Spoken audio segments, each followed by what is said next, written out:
Good afternoon, Senate. When the Senate suspended its sitting at 1 p.m., we were debating the Anti-Gang Bill 2024. I presume we are ready to proceed. As many? The chair recognizes Senator the Honorable Quinton Lightbourne.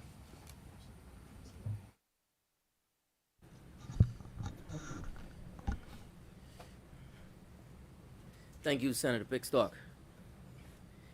As always, it is an honor to rise in this upper house and contribute. And today I rise to support the Anti-Gang Bill 2024 and the Penal Code Amendment Bill 2024. But first, I would like to acknowledge the accomplishment of a young Bahamian male, a 25-year-old by the name of Denzel Doxson from Cripple Hill, Crooked Island. He just recently signed with the Dallas Cowboys as an undrafted free agent. This young man overcame many odds in his life. Thus far, his mother, the late Ivy Doxson, passed away on January 13th, 2016. And his father, the late Don Doxson, passed away on September 25th, 2020. This real island boy attended the Admiral Ferguson High School in Crooked Island until the age of 17 and found his athletic prowess at Ohio State University and then transferred to the University of Illinois. He is a true example of resilience and purpose. He has risen from Crooked Island to now signing with one of the largest sports franchises in the world. Isn't God good? Today, this landmark piece of legislation we are debating today gives law enforcement and the justice system powerful new tools needed to fight against the criminal gang element in our country. The Bahamian people, both young and old, have been demanding more action against gangs and crime in this country. Enough is enough. The multifaceted approach of prevention, policing, prosecution, punishment, and rehabilitation are the pillars of this government's fight against crime. Today in this upper house, we are seeking to make it clear that this administration is willing to take on organized gangs who destroy lives, community, and the future of this great nation. This government will not tolerate the vicious cycles of violence and retaliation that leave entire communities in fear and persons that look like me lifeless on the streets of our country. The Bahamian people are yearning for a solution, and it is our duty as senators to answer those cries. We have gang members who actively recruit children and turn innocent lives of promise into lives of peril and crime. I will continue to fight for my generation and the ones behind me in this country, Senator Pickstock. Future generations are needed to build this country and take it to higher heights, heights that we may not even imagine at this time. This administration has created policies focused on offering alternative and positive choices, paths that lead to opportunity and security. The National Youth Guard is a beacon of hope and an example. The National Youth Guard is graduating a new cohort just next month and is recruiting their next cohort. We are empowering youth to make a difference on the front line of disaster response and efforts, while equipping them with in-demand job-ready skills and pairing them with paid internship opportunities. We now have tough new bail reforms. Despite the side opposite not supporting the legislation, it is evident, not only to us in here, but to the Bahamian public, that the side opposite are soft on crime and even softer on criminals.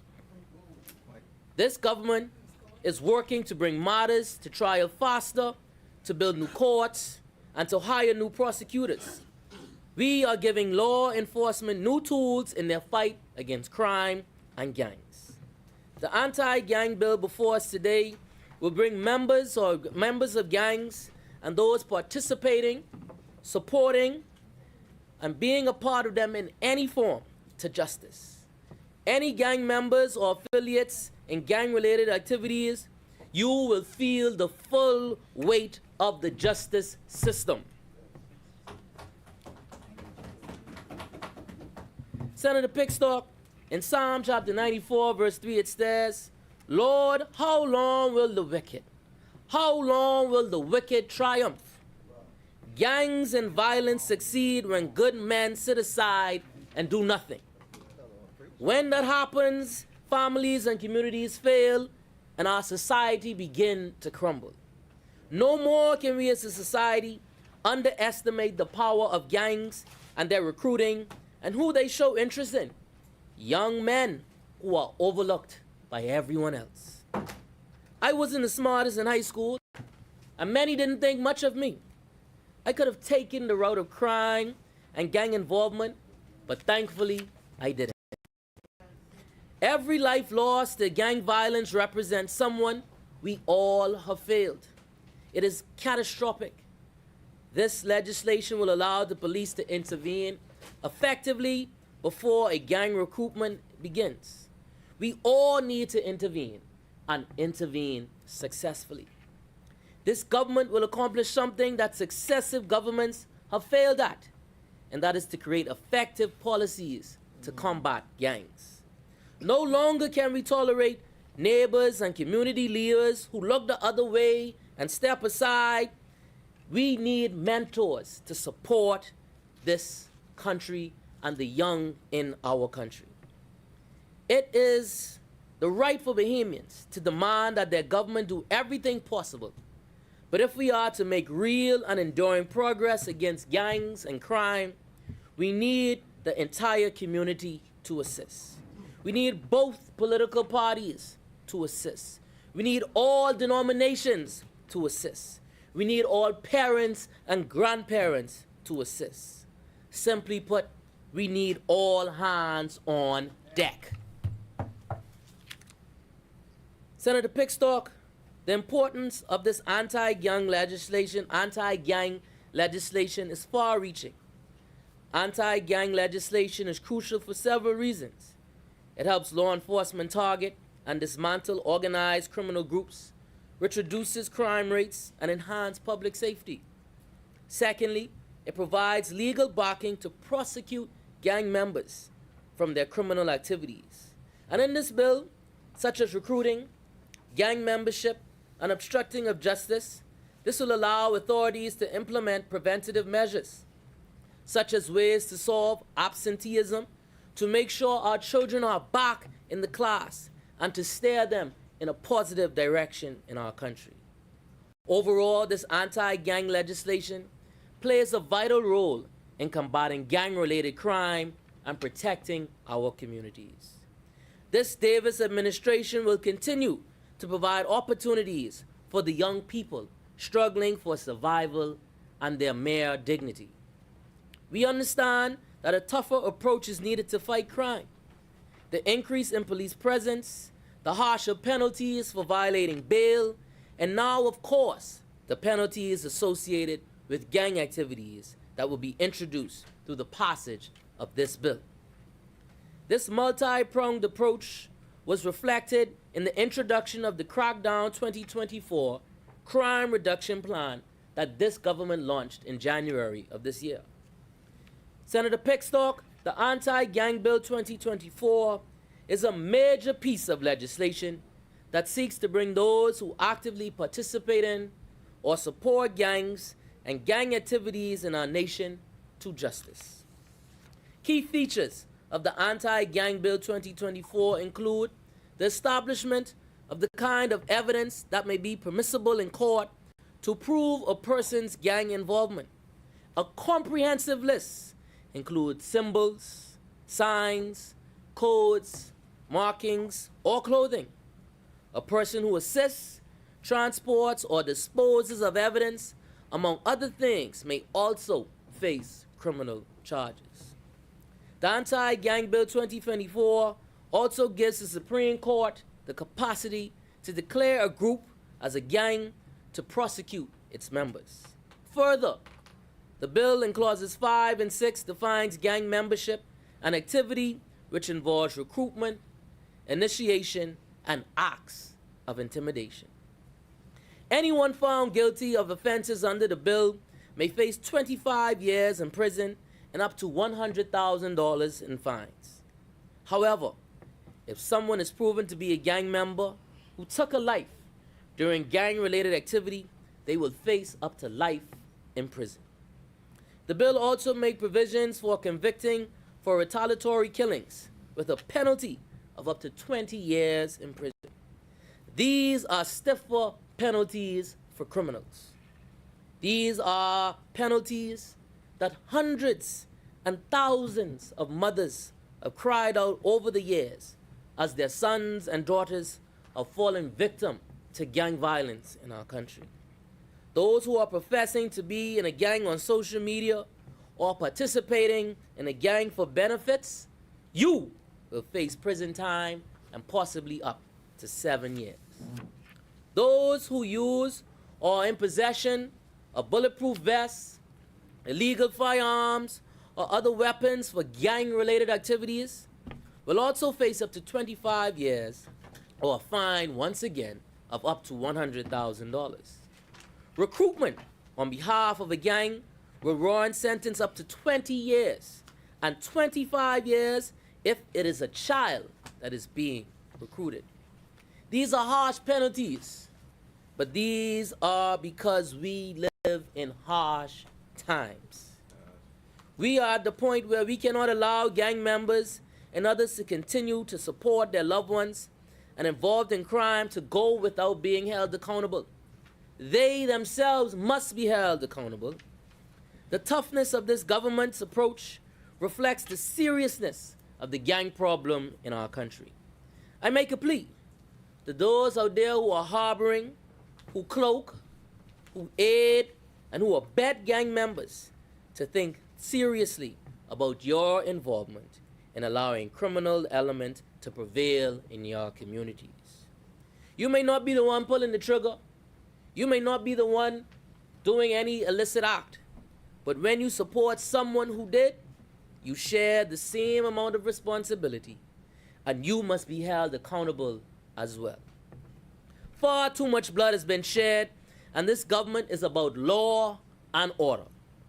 I truly hope that the thought of facing these men or this much years in prison is enough for the gang members and their supporters to finally understand that our society will no longer tolerate their support of chaos and destruction in our country.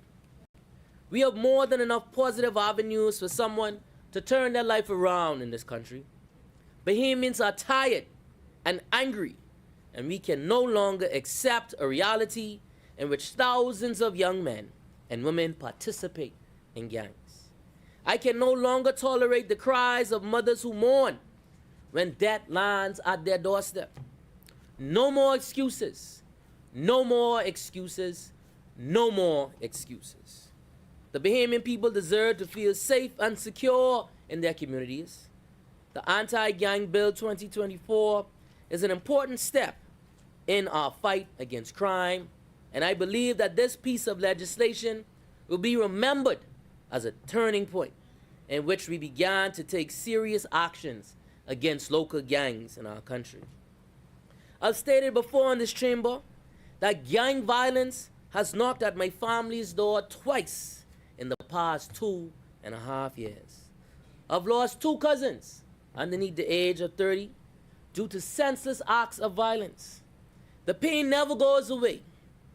The sting of regret lingers for eternity. But I am motivated and driven by the possibility of changing this country for the better, despite the constant pain of losing my cousins, Jaden Butler and Pearl Smith. With that, Senator Pickstock, I firmly believe and support the Anti-Gang Bill 2024 and view this as a critical step forward to make our community and country safer and more prosperous. Thank you very much. Thank you, Senator Lightbourne, for your passionate contribution to this bill. As many, the chair recognizes Senator the Honorable Maxine Seymour. Thank you, Mr. Chairman.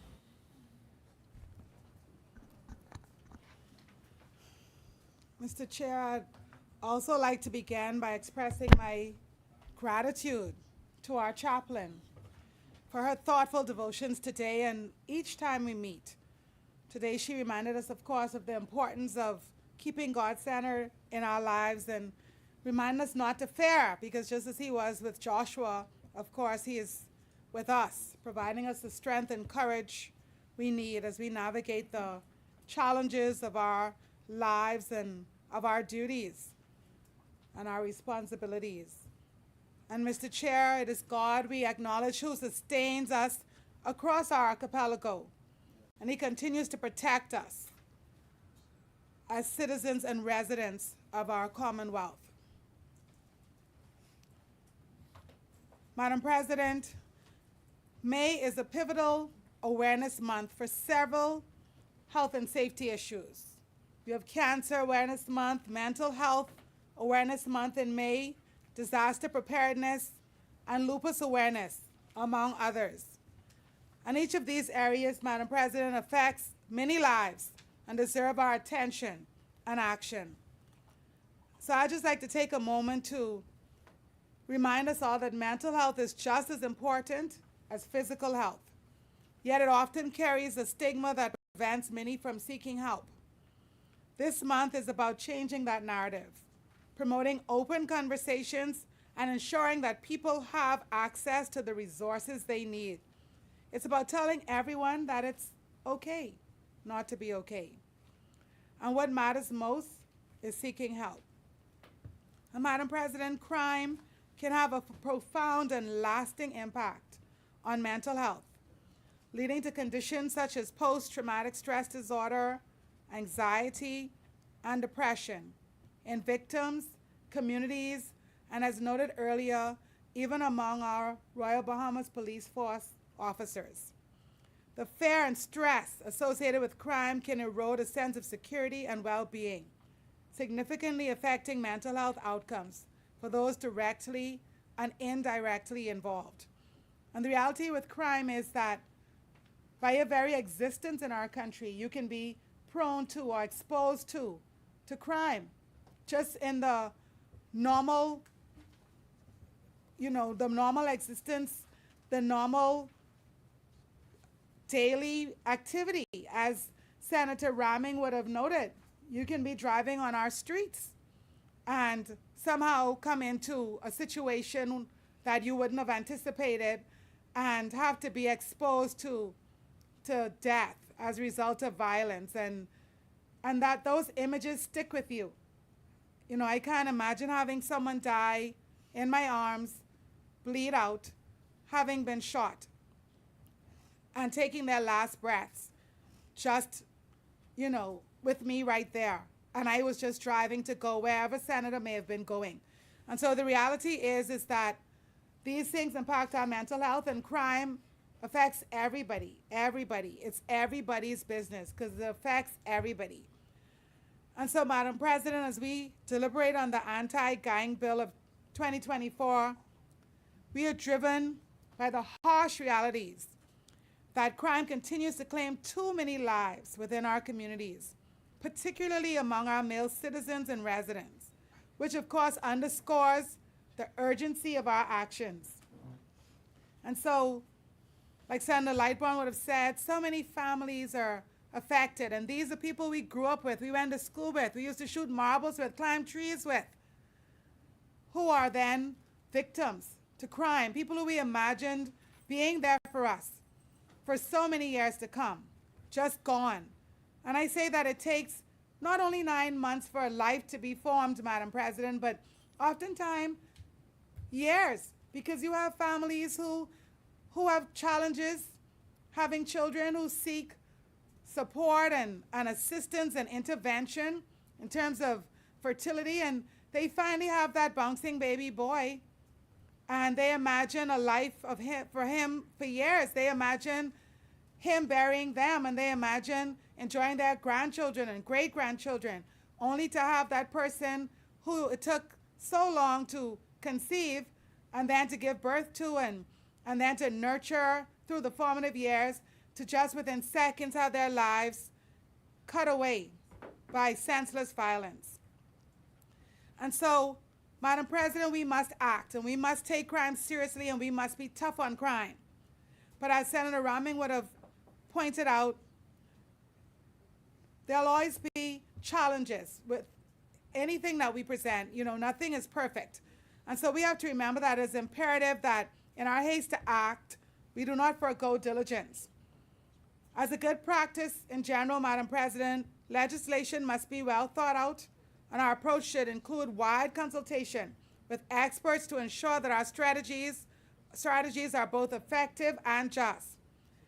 The Anti-Gang Bill of 2024 seeks to address gang-related issues by setting strict penalties and defining the criteria for identifying gang membership. And it also empowers the Supreme Court to designate groups as gangs. And while the bill's intention to enhance public safety is clear, the effectiveness of this legislation relies heavily on its fair and impartial enforcement. Ensuring that the law is applied equally and justly is essential for maintaining public trust and effectively reducing gang activity across our nation. So enforcement, Madam President, must not lead to overreach or infringe on civil liberties. We must safeguard the rights of all citizens across the Commonwealth.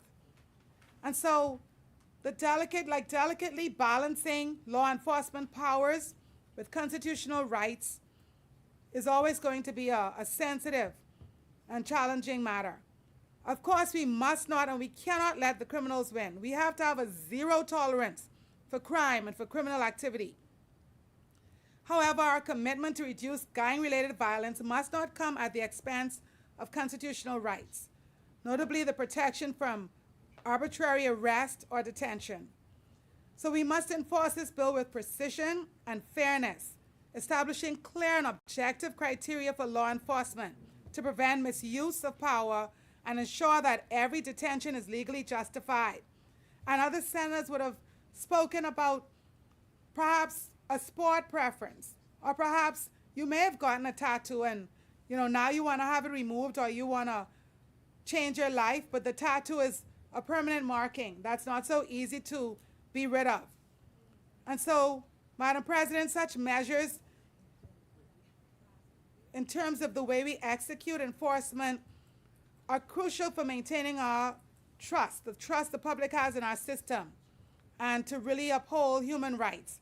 And so this bill empowers police officers, and that is good, Madam President, because we need our police officers to be able to do their jobs and to be able to do it without any sort of hesitance or challenges or any sort of difficulties. Because our fathers, our sons, our uncles, our brothers, these are the persons who every day they put on their uniforms and they go out there to keep us safe so that we could sleep at nights. They out there, they're serving the women and men of the Royal Bahamas Police Force, and they're putting themselves at risk to protect all of us. And of course, Madam President, just as with every profession, you have well-intentioned and not so well-intentioned persons involved in that profession. And the police is no exception. We're all humans. And so in our quest to rid the streets of gangs and gangsters and gangsterism, we just cannot infringe on everyday citizens and residents and their rights.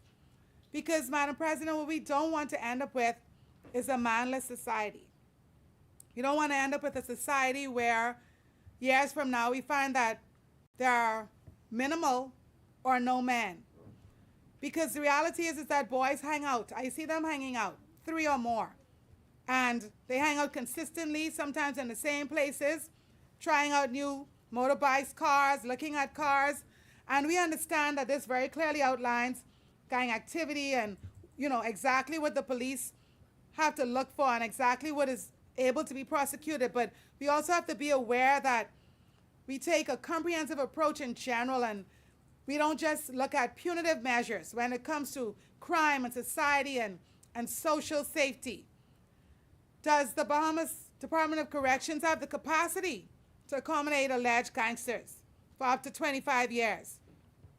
Because there are a lot of young persons who come from neighborhoods where gangs are rampant. So a lot of gangs are based on the neighborhood you come from.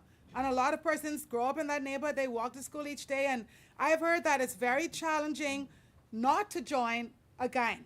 And I'm not justifying joining a gang, but the person who keeps leaving that neighborhood and going to school and coming back and doing their best not to be involved can be targeted and bullied and, get the pressure of not stepping up. And so sometimes, but they may just decide that they're not taking that route, but that is where they live and that is where they are every day, each day. And so when we go in that neighborhood to round up the young males who we know are a part of gangs, we have to do so very meticulously to ensure that the persons who we are rounding up are indeed those that are guilty. Because, Madam President, the reality is that young people do often head down a path where they act out against community norms, and that's influenced by tough home lives. Like I said, you have to survive. Sometimes it's the wrong crowd or just the environment you're in. And this antisocial behavior can lead to trouble at school or with the law. And it really hurts their chances of good relationships, building good relationships and having a stable future. And so that's why it's important for us to step in with support and guidance to help steer them back towards positive influences and opportunities. Because the appeal of gangs, Madam President, often lies in the economic and social gaps that exist in our society. Effective countermeasures require us to address these root causes directly. This means enhancing access to education, Madam President, creating job opportunities, and providing vocational training that can divert potential gang recruits to constructive and rewarding alternatives. We need to get these young men in the apprenticeship program, Madam President. They need meaningful work to do, decent paying jobs. The reality is that many households in the Bahamas are headed by single mothers, and their children are particularly at risk in many ways because of the fact that they're simply more vulnerable to the pressures and the appeal of gang cultures. Madam President, mothers are working long hours and are often not home when school ends. And so, as the senators before me have established, gangs provide that sense of belonging, Madam President, that sense of family, people looking out for you, having your back. And so while we cannot justify a person joining a gang, because even the Bible says that everyone has to give an account for himself, and that's himself or herself, Minister Akitas. And so personal responsibility is crucial. However, it is important to acknowledge the underlying realities that make gang involvement more feasible and appealing for some persons. Economic hardship, lack of educational opportunities, and the absence of positive role models can drive individuals toward gangs that offer a sense, like I said, of belonging, protection, and even financial gain. Understanding these factors is vital if we're going to really create effective interventions. So by supporting community centers and after-school programs, we can provide safe and nurturing environments for these young people, helping to shield them from gang influences and offering them pathways to personal and academic achievement. We have to seriously start in this country, Madam President, putting our money where our mouth is when it comes to youth and young people. We have to invest more in comprehensive youth programs because these are essential. These programs should extend beyond mere crime prevention, fostering a sense of community and purpose and civic responsibility. By investing in our young people, Madam President, we invest in our nation's future. We create opportunities for leadership among those who might otherwise be lost to gang affiliation. I heard a teacher talk about a young man in her class who was actively involved in a gang years ago and apparently even was charged and ended up in trouble and apparently was really a big gang leader. But in her class, he was well-mannered, he was respectable, he always came to class, he handed his homework. She said she saw him demonstrating leadership capabilities among the other students, and she saw that he was a leader, but she had no idea that that's the same young man who after school was involved in certain activities. And so these people who are in gangs and who lead gangs are people who have leadership potential, Madam President. But we must find a way to direct that potential to positive activities early in life. We have to give them the opportunity to lead, to be a part of extracurricular activities, to be involved in things, to speak up, to gain self-confidence and self-awareness through programs in schools. Because while it's good to learn reading and writing, arithmetic is important, and so is literacy, Madam President. But it's also good to have programs that build self-confidence in our young people, that help to improve and to really help to really nurture those leadership skills that are usually directed towards mischief. The programs, Madam President, that recognize the young people who are able to techie, the same persons who are able to unlock cars and hardwire cars and pick locks.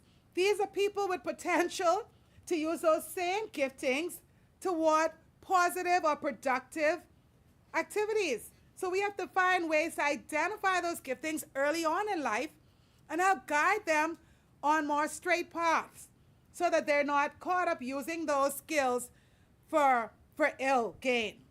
And so, Madam President, it's important to combat, and I'm happy that we're presenting this legislation today, this anti-gang bill, because it's important to let gangs know that they will not rule our society. They will not make us feel unsafe, make us feel fearful, make families feel as if they can't go out. They have to be in before the sunset. They have to lock up. Kids aren't able to go, whether it's for a drive, for ice cream, whatever it is. We cannot allow criminals to cause us to live in our society in fear. So we have to deal with it. We have to, Madam President. But while the urgency to combat gang activity is clear, our efforts must also be guided by a commitment to justice and the preservation of constitutional rights. And so I'm very concerned about the fact that 3 or more men or persons, gathered who, for whatever reason, may look similar, appear similar, be wearing similar clothing, have similar tattoos, that it's the possibility that they can be profiled. And so we have to make sure, Madam President, that we execute with fairness. And so the Anti-Gang Bill 2024 holds great potential, Madam President, but it must be implemented with a balanced approach that respects individual liberties and addresses the underlying issues that fuel gang membership. We can't simply lock everyone up, Madam President. Let us move forward with a strategy that is as comprehensive as it is thoughtful, ensuring a future where our citizens are not only safe, but also supported in their pursuits of a better life. Our goal is to create an environment that's, like I said, secure and safe and comfortable for all, underpinned by a legal framework that is fair and respects the rights of the individual. Madam President, I support this anti-gang bill, and I also extend my heartfelt thanks to the Leader of the Opposition by whose pleasure I serve. It is a privilege to work collaboratively across the aisle, Madam President, for the betterment of our nation. May God bless the Commonwealth of the Bahamas. Madam President, may God bless the Commonwealth of the Bahamas, encompassing all our islands from New Providence, Grand Bahama, Abaco, Andros, Eleuthera, Bimini, Exuma, Cat Island, San Salvador, Long Island, Maguana, Inagua, Auckland, Cricket Island, Ragged Island, Harbor Island, the Berry Islands, and beyond. Madam President, together we stand united in our commitment to safeguard and prosper every part of our cherished archipelago. Thank you, Madam President.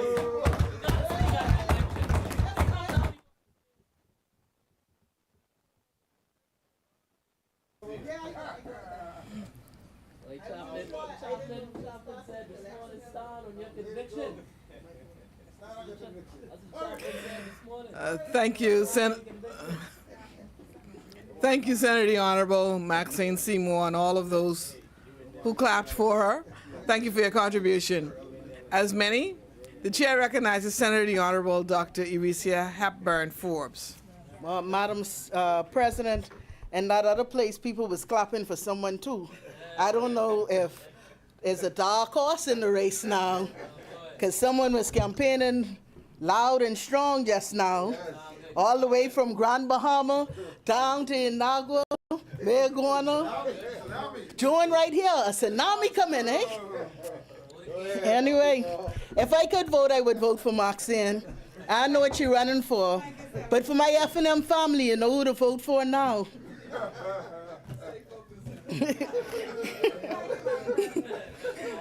Madam President. Stay focused, Senator Hepburn Forbes. Stay focused, please. Yes, yes. Relevant, Senator. Relevant. Madam President. And I helped to stick to the script, Madam President, because I know in that other place they have a problem with people with dyslexia. And as a dyslexic person, I took offense. So I made sure I wrote down my notes, even though that's not in the rules, because I have that disability. I hope that this side, those red people won't mind. But Madam President, I hope you permit me some leeway besides what I've already taken to inform the general public and senators of some of the amazing work being done in our country today. Yesterday, I had the pleasure of attending the Bahamas Red Cross Society flag raising ceremony to signify the start of Red Cross Month in the Bahamas. I encourage the Bahamas to take part in some of these activities, and I hope that our Senate next outreach would be to this noble organization. I'm passing around the sheet so you have a calendar of events, senators, so you can determine which you would like to participate in. Madam President, I would also like to encourage persons to attend this groundbreaking documentary, Who in the Morning, on May 16 at the University of the Bahamas campus at the Performing Arts Center. This is a documentary film highlighting Junkanoo and its history and has been screened around the world thus far. It showcases the origins of Junkanoo and the importance of Junkanoo to our people. It particularly chronicles the Junkanoo goddess Angelique McKay on her way to Bay. This film is directed by Bahamian Philip Williamson from Crooked Island. I don't know if you know him, who is currently a producer at MSNBC in New York. Finally, Madam President, I would like to congratulate the University of the Bahamas, who partnered with the IDB on a successful symposium on the Disaster Risk Management Capacity Building one-day workshop that took place this past Tuesday of this week. This is critical for our country as we ensure we are prepared as best as possible for any disaster that may come our way. I encourage senators and all Bahamians to ensure that they are prepared for this upcoming hurricane season. Madam President, I now switch to the matter at hand. Today, I stand before you and the nation to discuss this critical piece of legislation. The Anti-Gang Bill of 2024. This legislation represents a significant step in our ongoing efforts to maintain public safety, curb gang-related activities, and foster a more secure environment for all of our citizens. The primary purpose of the anti-gang bill is twofold. One, to discourage membership in criminal gangs, and two, to suppress and punish gang-related activities. By doing so, we aim to protect our communities, empower law enforcement agencies, and create an environment where citizens can thrive without fear. Madam President, we have all been affected by gang violence. But before we go any further in this discussion, we should ask ourselves, why do people even join gangs? Globally, it has been determined that people join gangs for a variety of reasons, often influenced by a combination of individual, social, and environmental factors.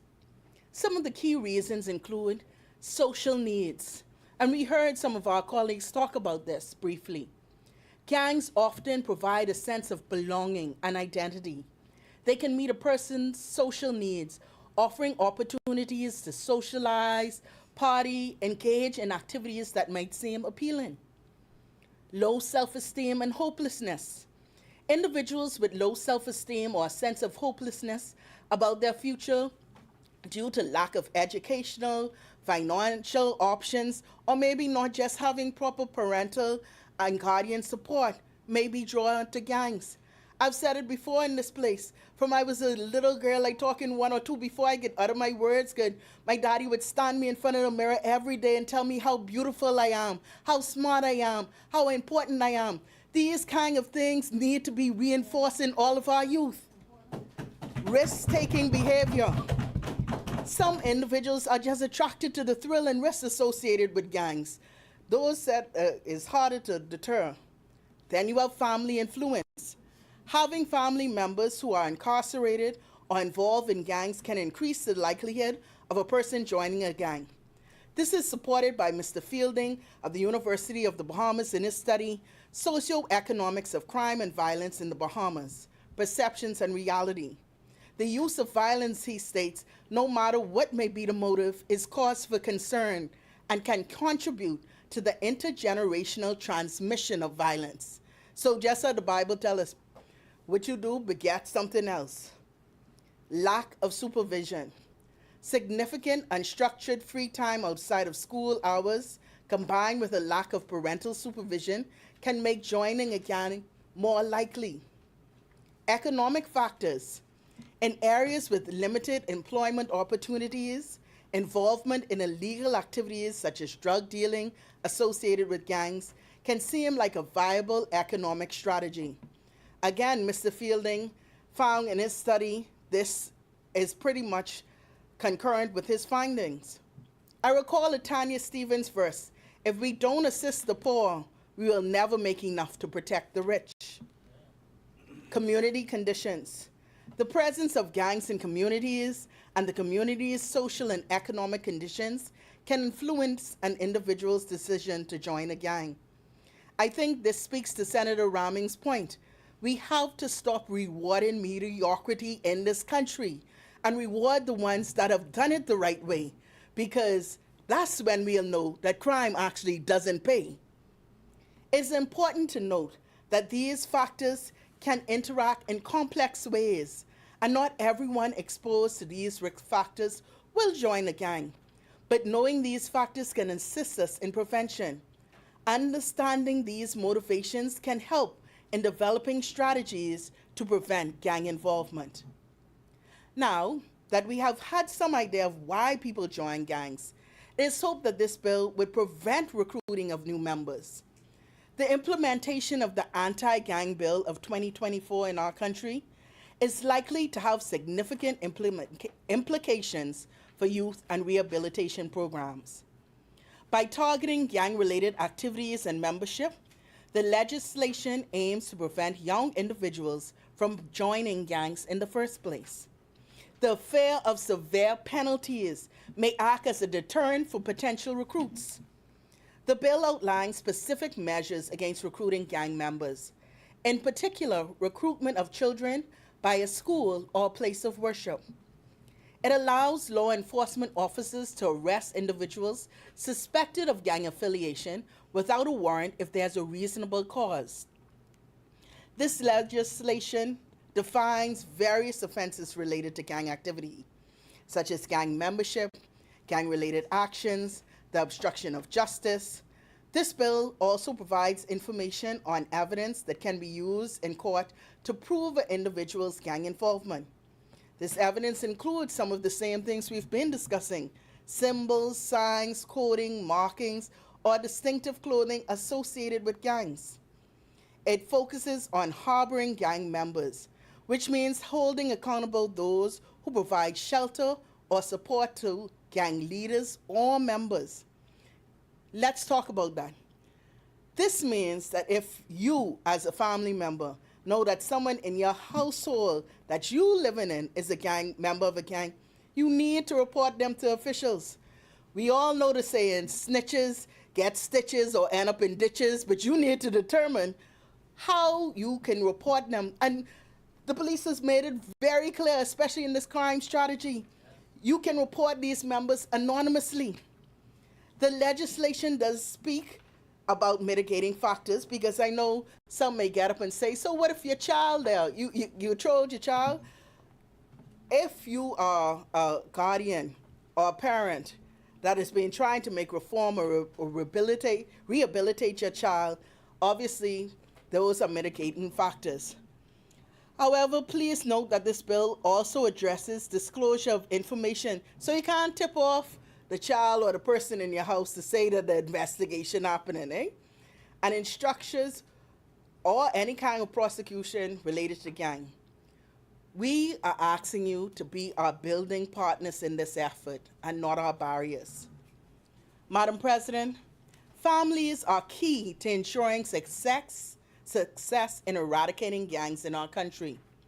Open communication between parents and guardians and children is vital. Discuss topics like violence, bullying, substance abuse, and mental health. We must encourage children to share their experiences and their feelings. Parents should model respectful behavior, empathy, and conflict resolution. Children learn from observing their family members. Create a home environment where children feel safe discussing their concerns. Family members must address any sign of distress promptly and attend parent-teacher meetings, participate in school events, and collaborate with educators.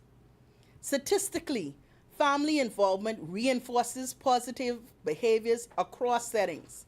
When communities, schools, and families work together, they create a powerful network that supports students' well-being, both academically and emotionally, which is also a major deterrent of gang membership. Therefore, Madam President, let's foster safe and nurturing environments for our children.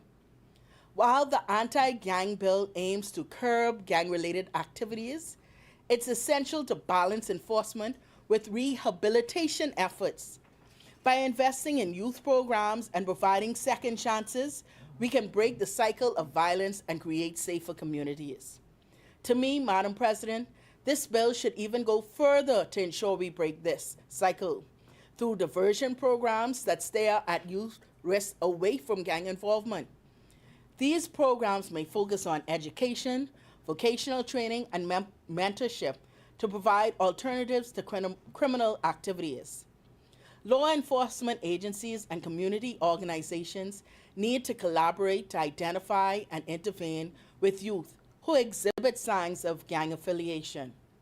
Early intervention can help address underlying issues and prevent deeper involvement. Madam President, I must admit I was ecstatic when I read the Commissioner's policing plan for 2024.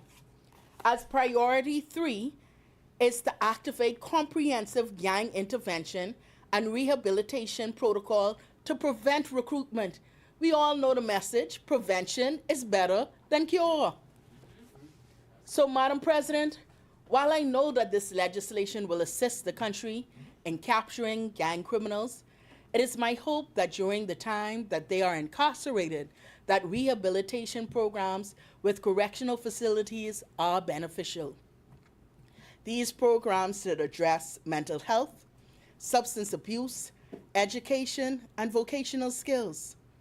We must ensure that when persons are reintegrated into society, ex-gang members do not fall back into their old ways to survive. We need to support reintegration into society successfully. Rehabilitation programs should focus on job training, counseling, and social services to reduce recidivism. We cannot do this on our own. There has to be community-based efforts. Community organization, NGOs, and faith group-based groups play a vital role in rehabilitation. They provide mentorship, counseling, and opportunities for personal growth. Madam President, as parliamentarians and more importantly, as citizens, we have a collective responsibility to support the implementation of this legislation. By reporting suspicious activities, cooperating with law enforcement, and promoting community awareness, we can contribute to a safer Bahamas. In conclusion, the Anti-Gang Bill of 2024 is a crucial step towards dismantling criminal networks, safeguarding our neighborhoods, and ensuring a brighter future for all. Effective rehabilitation requires a holistic approach from all of us addressing not only criminal, but also social, economic, and psychological factors. There must be collaboration between government agencies, nonprofits, and the private sector. They must collaborate to create comprehensive prevention and rehabilitation initiatives. Madam President, crime is our collective responsibility. Those who are not willing to be a part of the solution are a part of the problem. So, Madam President, let us stand united against gang violence and work together to build a Bahamas free from fear and intimidation. And with that, I support this bill, and may God bless all of us, and may God bless the Commonwealth of the Bahamas. Thank you, Senator the Honorable Dr. Eurecia Hepburn Forbes, for your contribution. As many, the chair recognizes Senator the Honorable Michael Bonnet Ellis.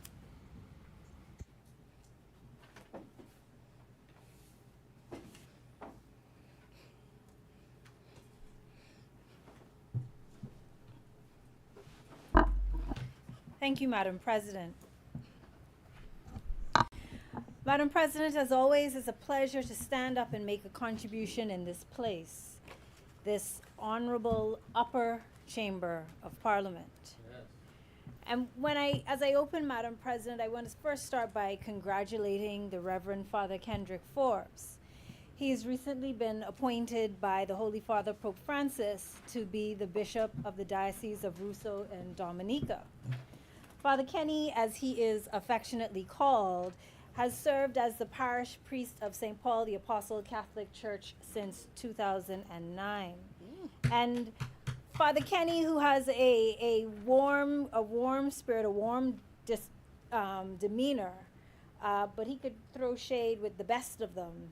Because when I come to church after missing 1 or 2 Sundays, he always smiles and says, "Welcome back, Senator." So on behalf of my daughter Camelia and I, we are proud members of St. Paul's Parish along with Senator Halkitis. Yeah. We want to wish him congratulations. And Madam President, this is just another example of 242 to the world. Yes, Before I get into the bill, I want to extend my condolences to the family of Rudy Meadows in Grand Bahama. He was one of our beloved advisory council members, and I can honestly say that his presence is already being missed by the party. This modern Bahamas, Madam President, is facing challenges and obstacles that our forefathers could never have imagined. Our picturesque archipelago, inhabited by historically friendly people, has been plagued with violent crimes. The anti-gang bill and the corresponding amendments to the penal code are meant to take control and demonstrate a strong approach to crime. Section 19A of the penal code makes it a crime to be a member of a gang, to do gang things, and in making this determination, the court looks at whether the accused uses words associated with a gang, has gang tattoos, gang clothing, or even associates with gang members. The proposed amendment to the penal code removes those provisions because they are now going to be in the new anti-gang bill. This bill, consistent with most crime bills, has a no-tolerance approach to criminal activity. This bill is almost identical to the anti-gang legislation in Jamaica and Trinidad. Unfortunately, those acts are relatively new, and we've only started to see a limited number of convictions for gang offenses under that legislation. Madam President, I have reviewed the anti-gang bill, And while I understand the purpose of the bill, I have concerns as to its application. Gangs have historically been, and I think one of my fellow senators mentioned it, have historically been associated with certain areas and certain communities. So it is in fact an express provision in the Jamaican legislation that where a person resides is not a factor that the court will take into consideration when determining whether they are a gang member or a part of a criminal organization. I think it would be very important to express the same sentiment in our legislation because it would demonstrate that this government has no desire to stereotype people by where they live. Secondly, the anti-gang bill makes it an offense if a person knowingly shelters or harbors a gang member. In sentencing someone for this offense, the court can take into consideration whichever efforts were made by that person to reform or rehabilitate the gang member. It seems as if, though, parents must choose between housing their child and being charged with a criminal offense. And by child, I don't necessarily mean minor, but I mean simply the offspring of the parent. But if that parent, to avoid being charged with an offense, were to kick out their gang member child, it would undoubtedly destroy the relationship between the parent and the child, and further endear that child to the support and shelter from the criminal organization. This seems to be contrary to the thought of fighting crime, and in fact, it escalates and risks escalating the issue. Secondly, how is a person supposed to determine or demonstrate to the court that they have made efforts to reform the gang member? Should they be recording their conversations so that they have evidence to present to the court that they're actually trying to mitigate and convince the person to leave a gang? This, Madam President, may prove to be a problem. Now, I've only been a parent for 13 years, but as someone who's been somebody's child for 42 years, I can tell you that children have a mind of their own. And despite their parents' best intentions, they cannot force their children to do what they say. We can make suggestions and recommendations and use all the persuasive tools in our arsenal, but children will do what they want to do. It may not come as a surprise to anyone here, but there was a point in my life when my mother told me to do something and I did the opposite. What? And it wasn't until she I hope it stopped wasn't telling me what to Run, do Deputy. that I found my way and did what she wanted me to do all along. But making it a crime for a parent to shelter or harbor a child or family member who is a gang member is contrary to the ideology that fighting crime requires a holistic public health approach. We have had a high murder rate for far too long. And we have historically relied on the police and the courts and the prison to deal with the crime situation. And this bill is no different. But the failure of these entities to suppress crime suggests that a different approach is needed. In 1996, the World Health Assembly of the World Health Organization adopted a policy statement stating that violence is a public health priority. Targeting violence by taking a public health approach looks at the root causes of violence. In short, it looks at why the violence is happening and attempts to prevent it rather than the traditional criminal justice approach, which deals with problems after they have already occurred. A public health approach emphasizes prevention and intervention. And I would think that part of that prevention and intervention may involve parents trying to exercise influence over their child and trying to convince them not to leave the gang.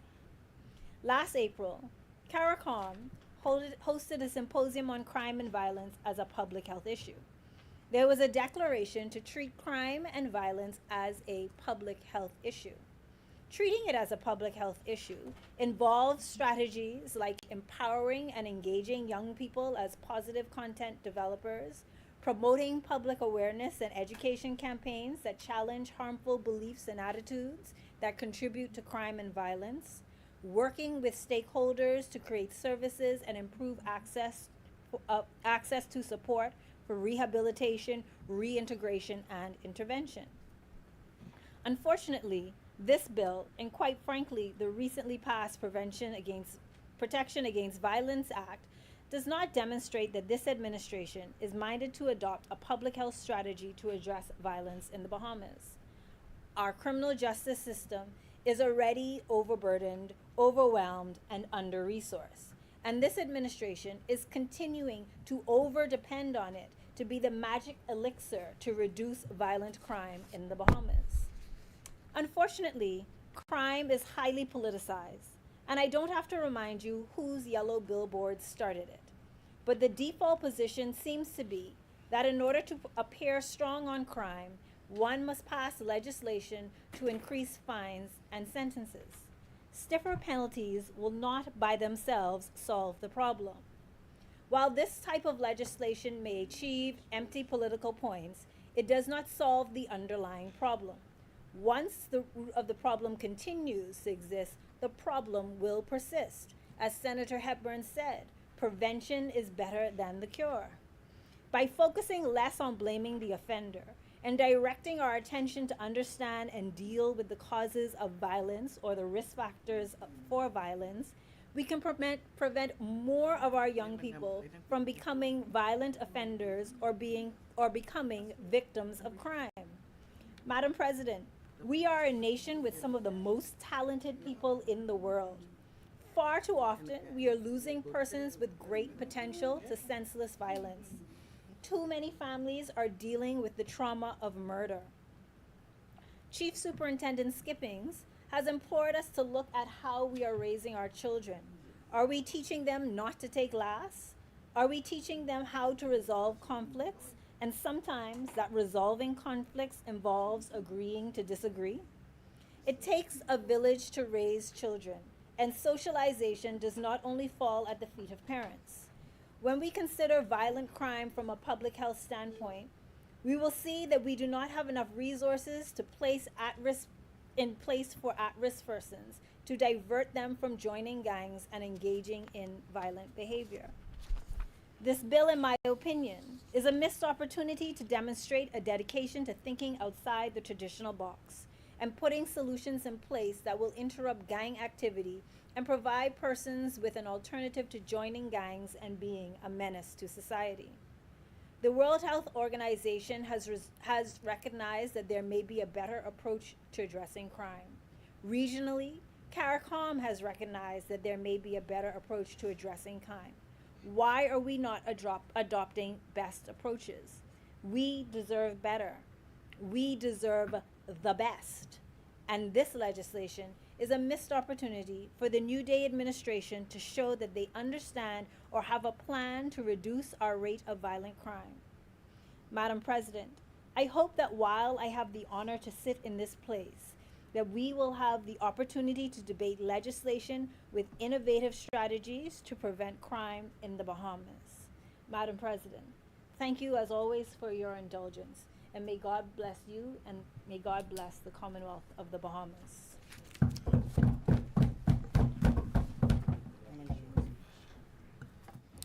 Thank you, Senator the Honorable Michael Abonnet Ellis, for your contribution. As many, the chair recognizes Senator the Honorable Darren Pickstock. Good evening, Madam President. Madam President, I would just like to begin my contribution by congratulating Senator the Honorable Michael Alkitis on his anniversary in public life from 2002. So it was a long road, and as you know, those who've served in public office know that sometimes it is not easy. I remember sitting on the candidates committee when Minister Alkitis was interviewed. I was the chairman of the Progressive Young Liberals at the time, and so it gives me great pleasure to see how Senator Alkitis has contributed to the Bahamas at large and is a respected figure in our community.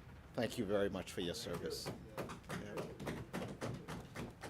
Madam President, I would like to also praise the government for bringing international sports and paradise back to the Bahamas.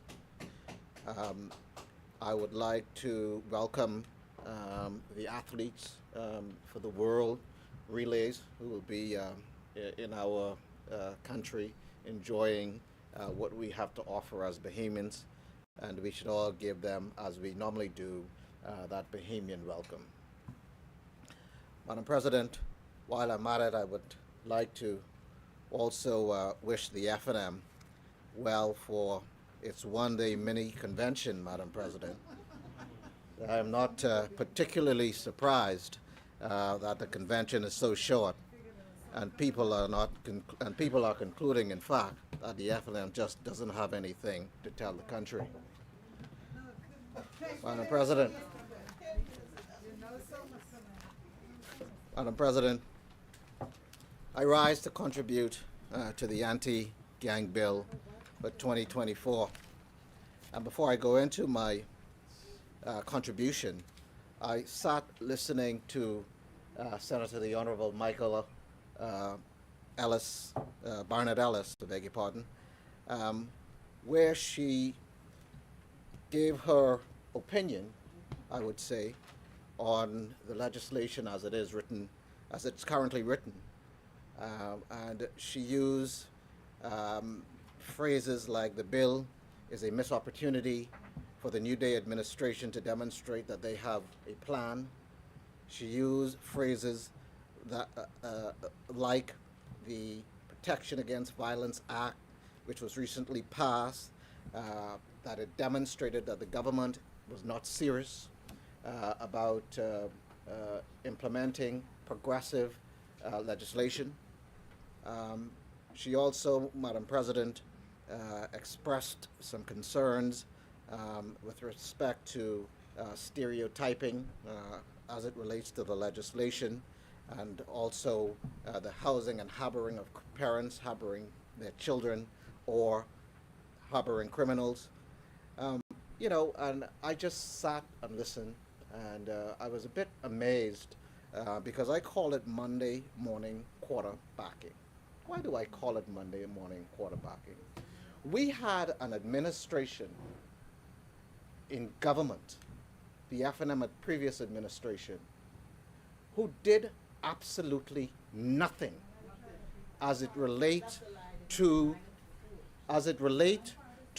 whether it was the Protection Against Violence Act, whether it was the anti-gang legislation that is being implemented and passed today, and it will be passed, Madam President. The government is taking its job seriously. Certainly, Madam President, if the government, as they have shown in the past, if legislation needs to be amended to improve the legislation, the government has fully demonstrated that it is committed to come back and amend legislation to bring forth best practices and to make the legislation as robust as possible. But to sit here and to wax eloquently but say nothing because nothing was done under the F&M administration is really a slap in the face, and it demonstrates that the other side is just really playing politics and really not serious about progressing this country. Madam President, 51 years as an independent nation, and today we are deliberating on legislation that only defines our generation, but that not only defines our generation, but also raises the question, are we now reaping what another generation has sown? Madam President, the Anti-Gang Bill 2024 aims to combat gang-related activity through various measures. It defines key terms such as gang leader, and gang member, providing clarity for legal proceedings. The Act allows evidence of gang membership to be admissible in court and empowers the minister to declare a group as a gang if involved in gang-related activities. Offenses under the Act include gang membership, engaging in gang-related activity, and taking retaliatory actions. Penalties range from fines and imprisonment, with specific provisions for recruiting minors and hindering investigations. Police officers are granted powers of entry, search, and arrest to enforce the act. Property associated with gang activity can be forfeited upon conviction. Additionally, Madam President, the Act includes provisions for general penalties and allows the minister to make regulation for its implementation.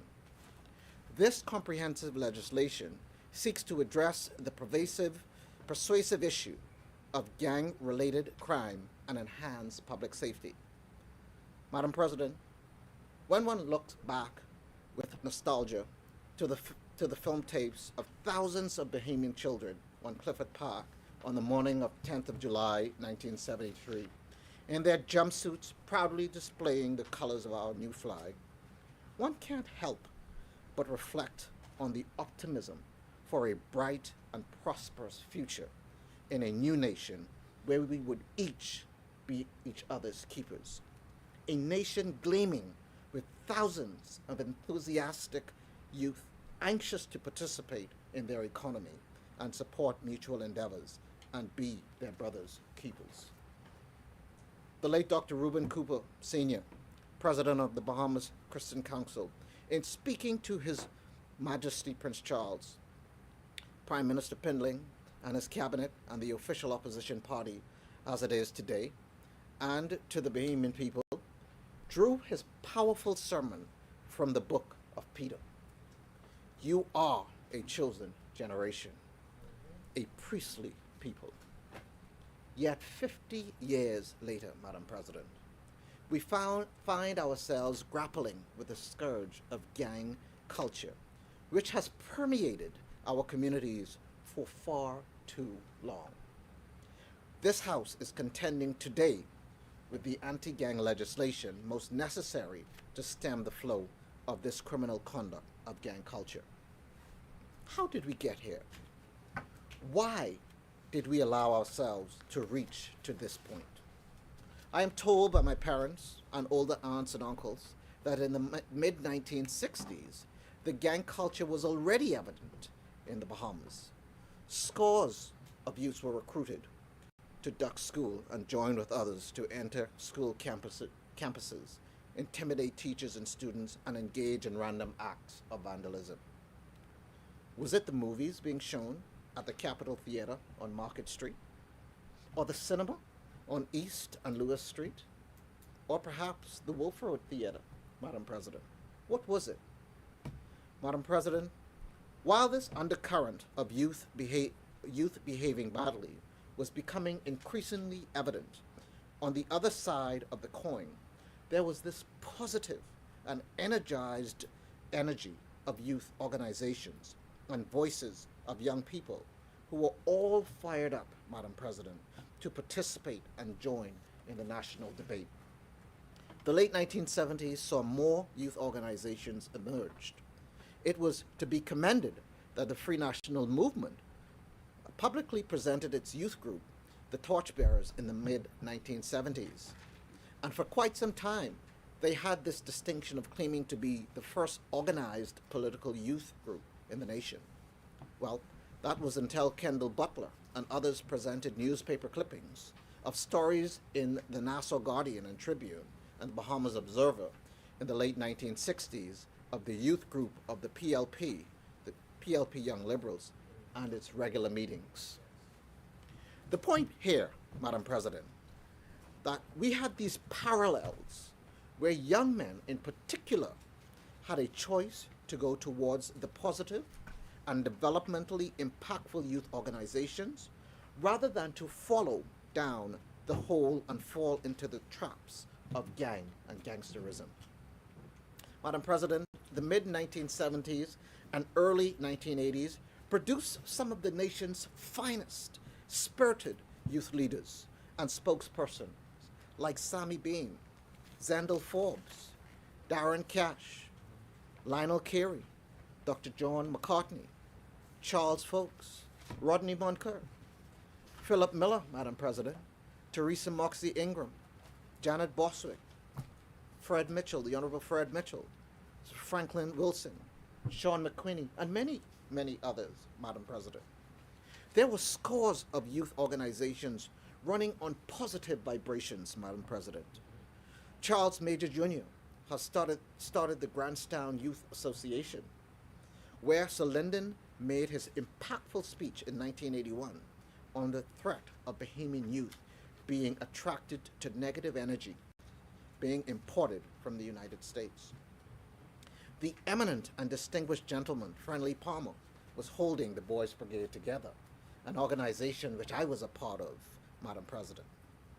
The Reverend Charles Prince Hepburn had his youth organization and its annual summer retreat to Whale Key, attended by hundreds at no cost to their families. Gladstone Patton was running the same youth exercise on Bahama Avenue. Hubert Sayers and Youth for Democratic Society, Madam President. Dr. Stance Williams, Senior and Youth for Christ. The Junkanoo groups were brimming with youthful enthusiasts, Madam President. Kermit Ford, who can forget him, was teaching martial arts on Columbus Primary Schoolyard, Madam President. The Ford brothers were mentoring kids in baseball and cricket on Windsor Park.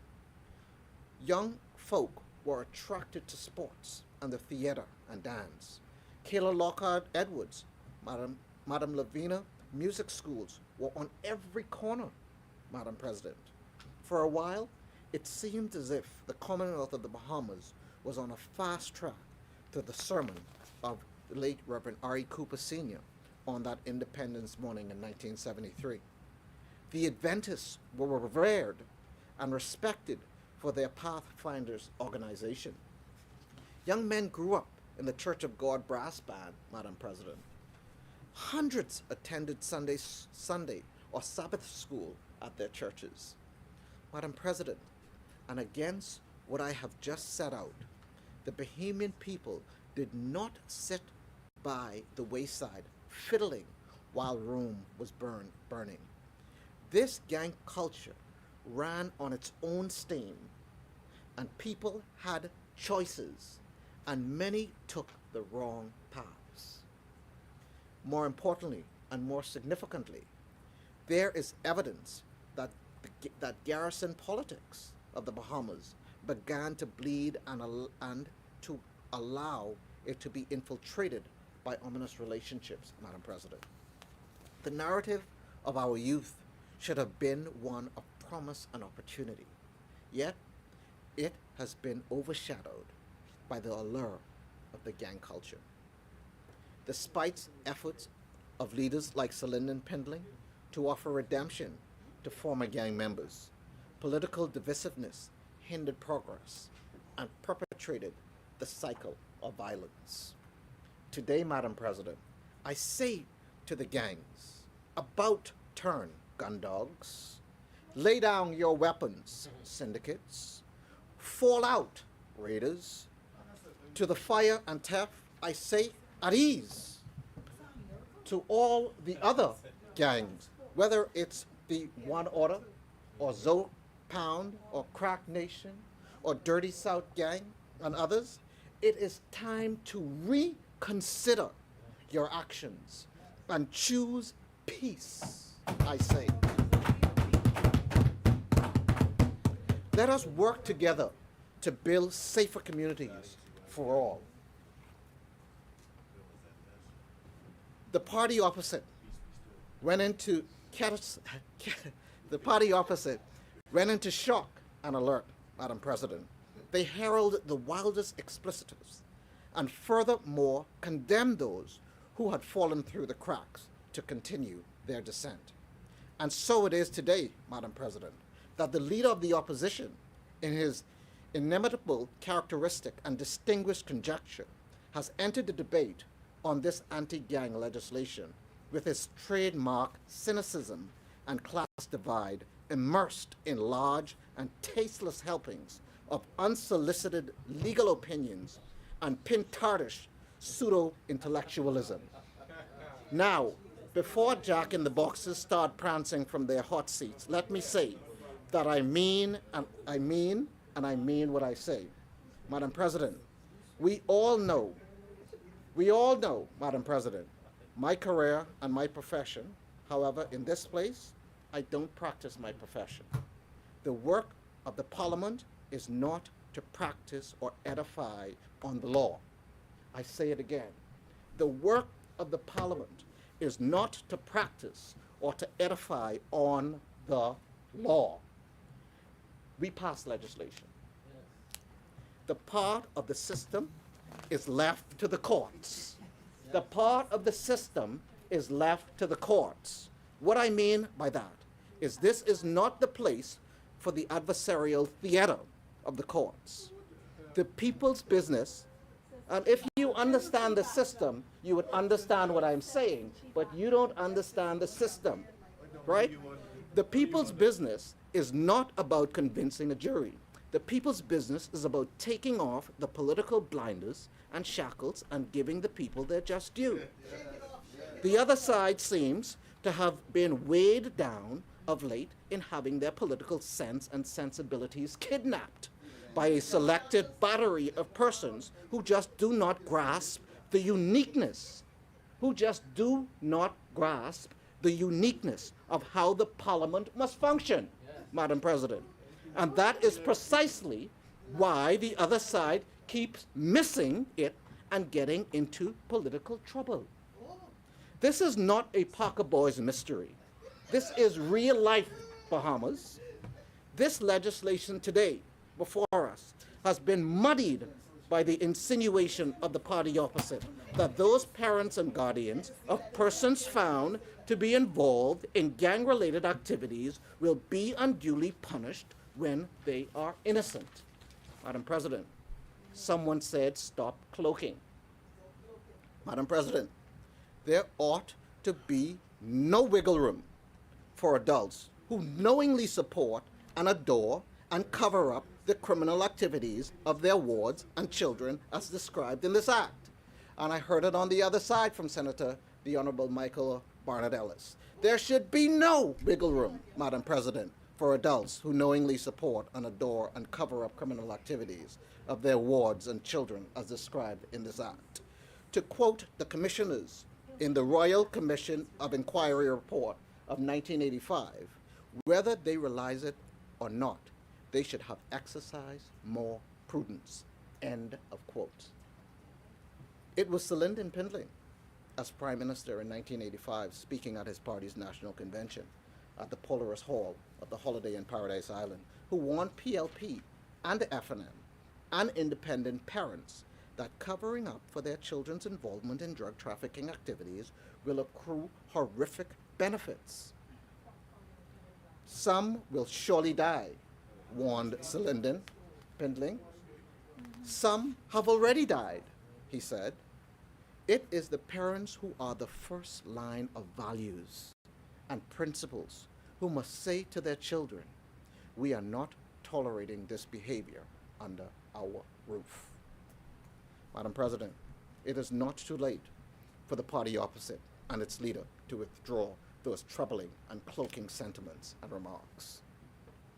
You know, Madam President, 2 weeks ago, an American court tried and convicted the parents of an adolescent of being complicit in the terror of school shootings carried out by their teenage son. Parents are called upon to know where little Johnny is and what little Johnny is doing. Who are his friends? Where is he going? Who is he hanging out with? What is he bringing into my house? Madam President, the times in which we live demand this behavior of parents today. 51 years into national independence. This is where we have been bought. We cannot live in a country where it is elite and fashionable to join gangs and practice gang-related and criminal activity.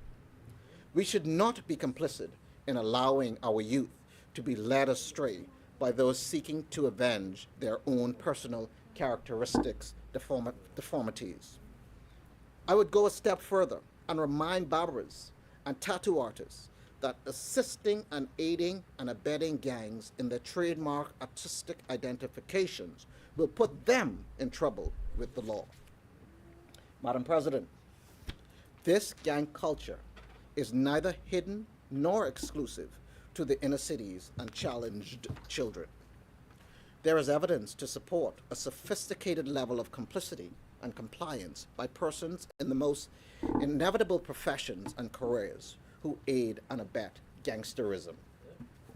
Madam President, let's not forget, in the early 1990s, there were a series of armed robberies, rapes, and burglaries taking place across the southwest corridor of the island of New Providence.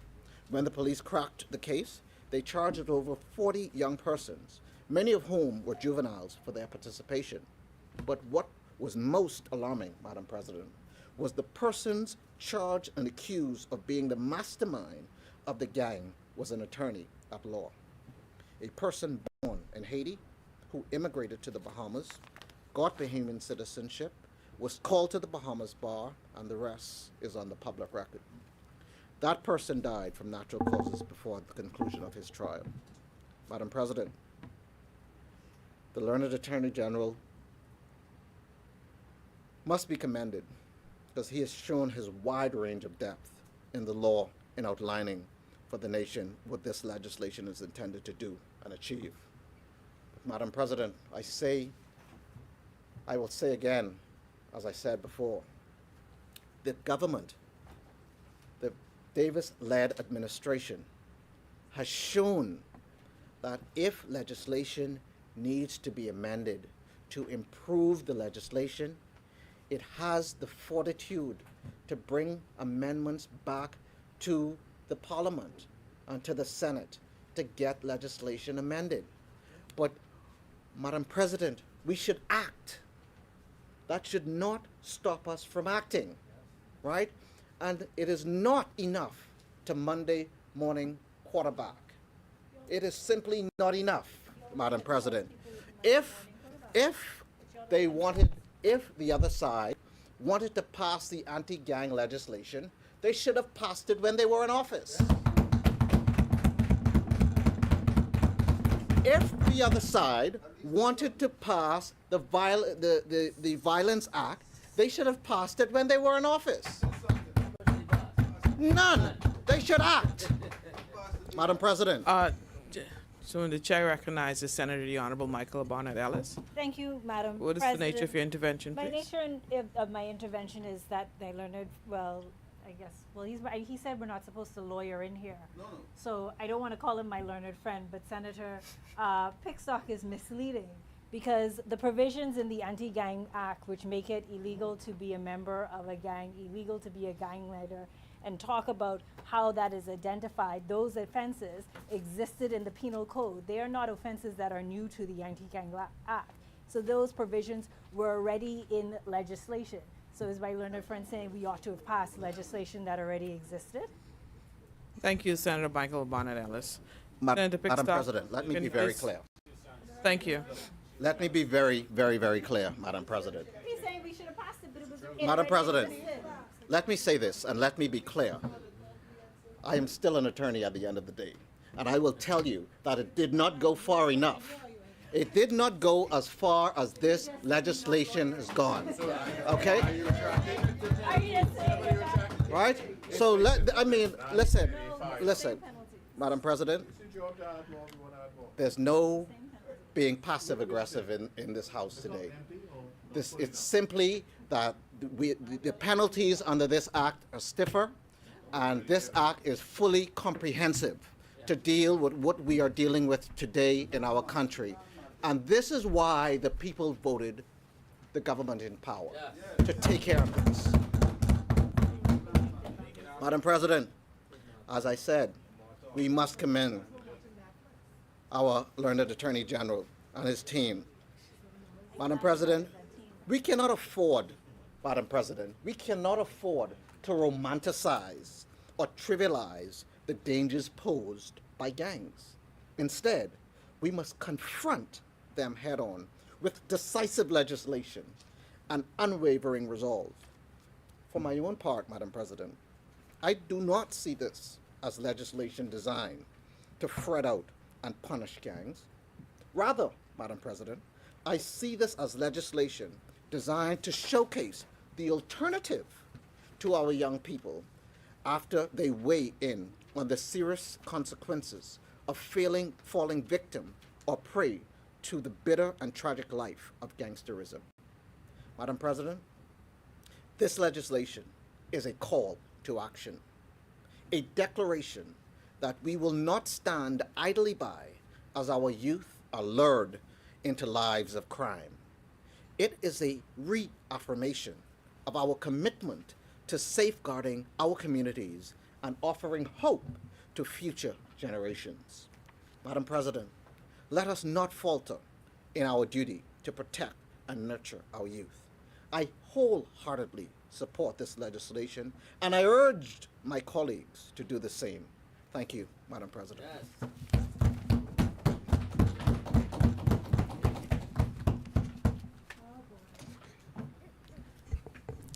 Thank you, Senator the Honorable Darren Pickstock. As many, the chair recognizes Senator the Honorable Michael Halkitis. Thank you very much, Madam President. I want to thank all senators for their support of the bill and for their observations. The points were made will be taken into consideration. Point made by Senator Raming as to BDOCS being included as a law enforcement agency, and the point quite rightly made by several senators that that has to be taken into account permanent symbols like brands and tattoos and other symbols that a person having left a gang may not be able to easily remove those symbols. Of course, those would have to be taken into consideration, and the other points as regards to speedy trials and giving the resources to the law enforcement officers to be able to fulfill their obligations under the Act. But all senators,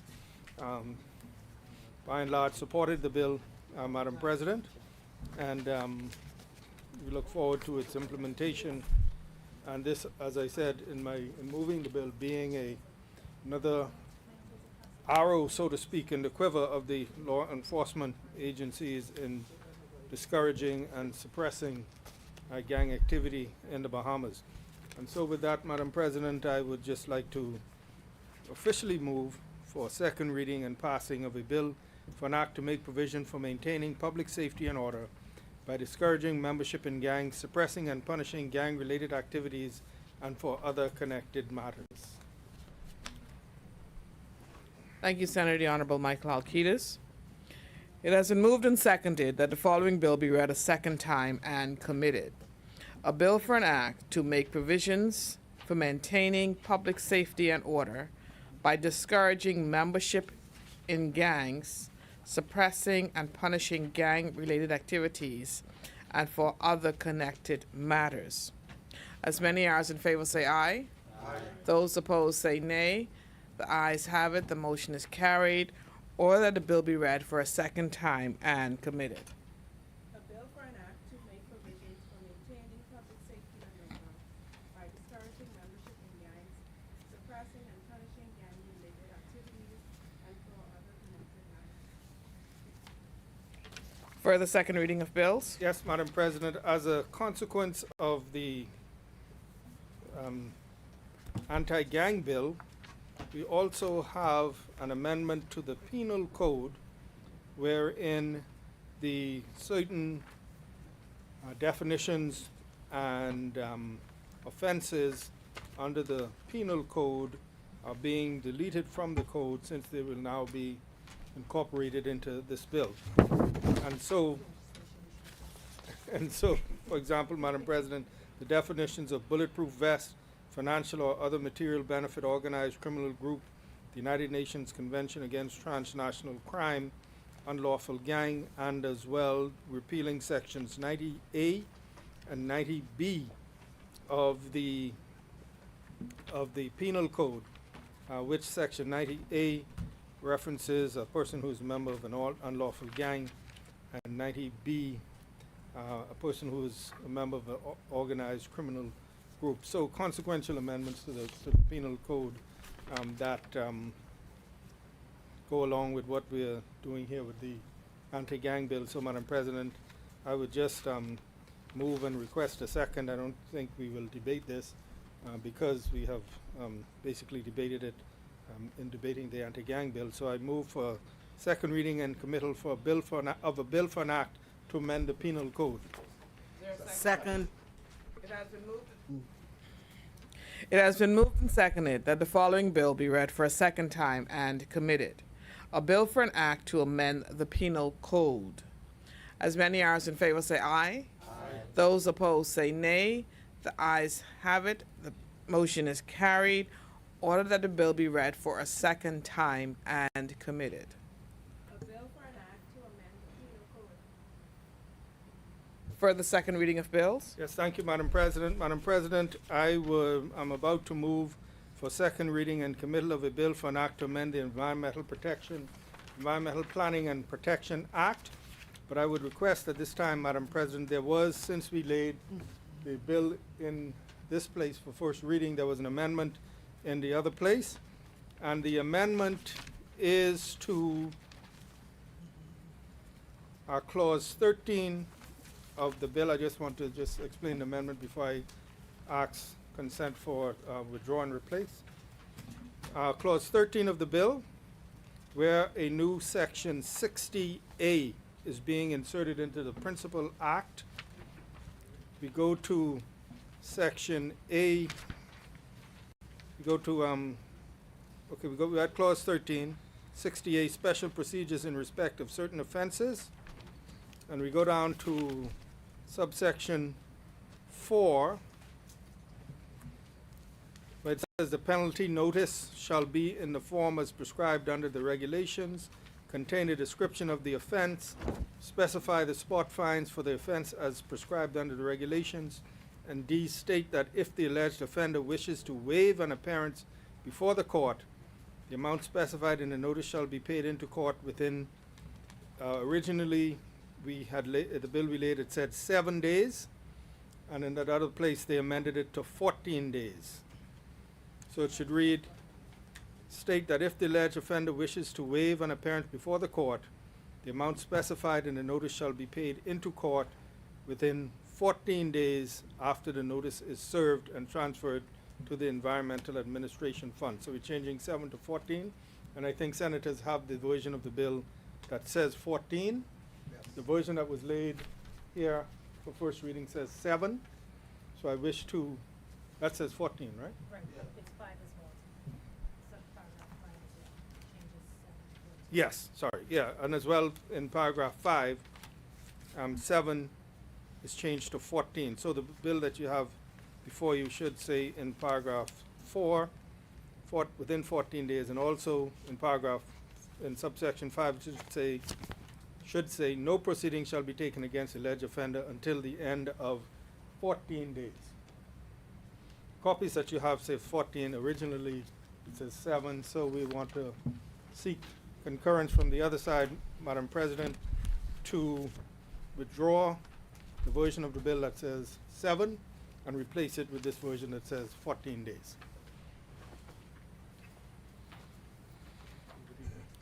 You're acting for, is there consent? I'd like consent to be on the record for, to withdraw the legislation that says 7 days and replace it with the one that says 14 days. Yes, we consent to the replacement.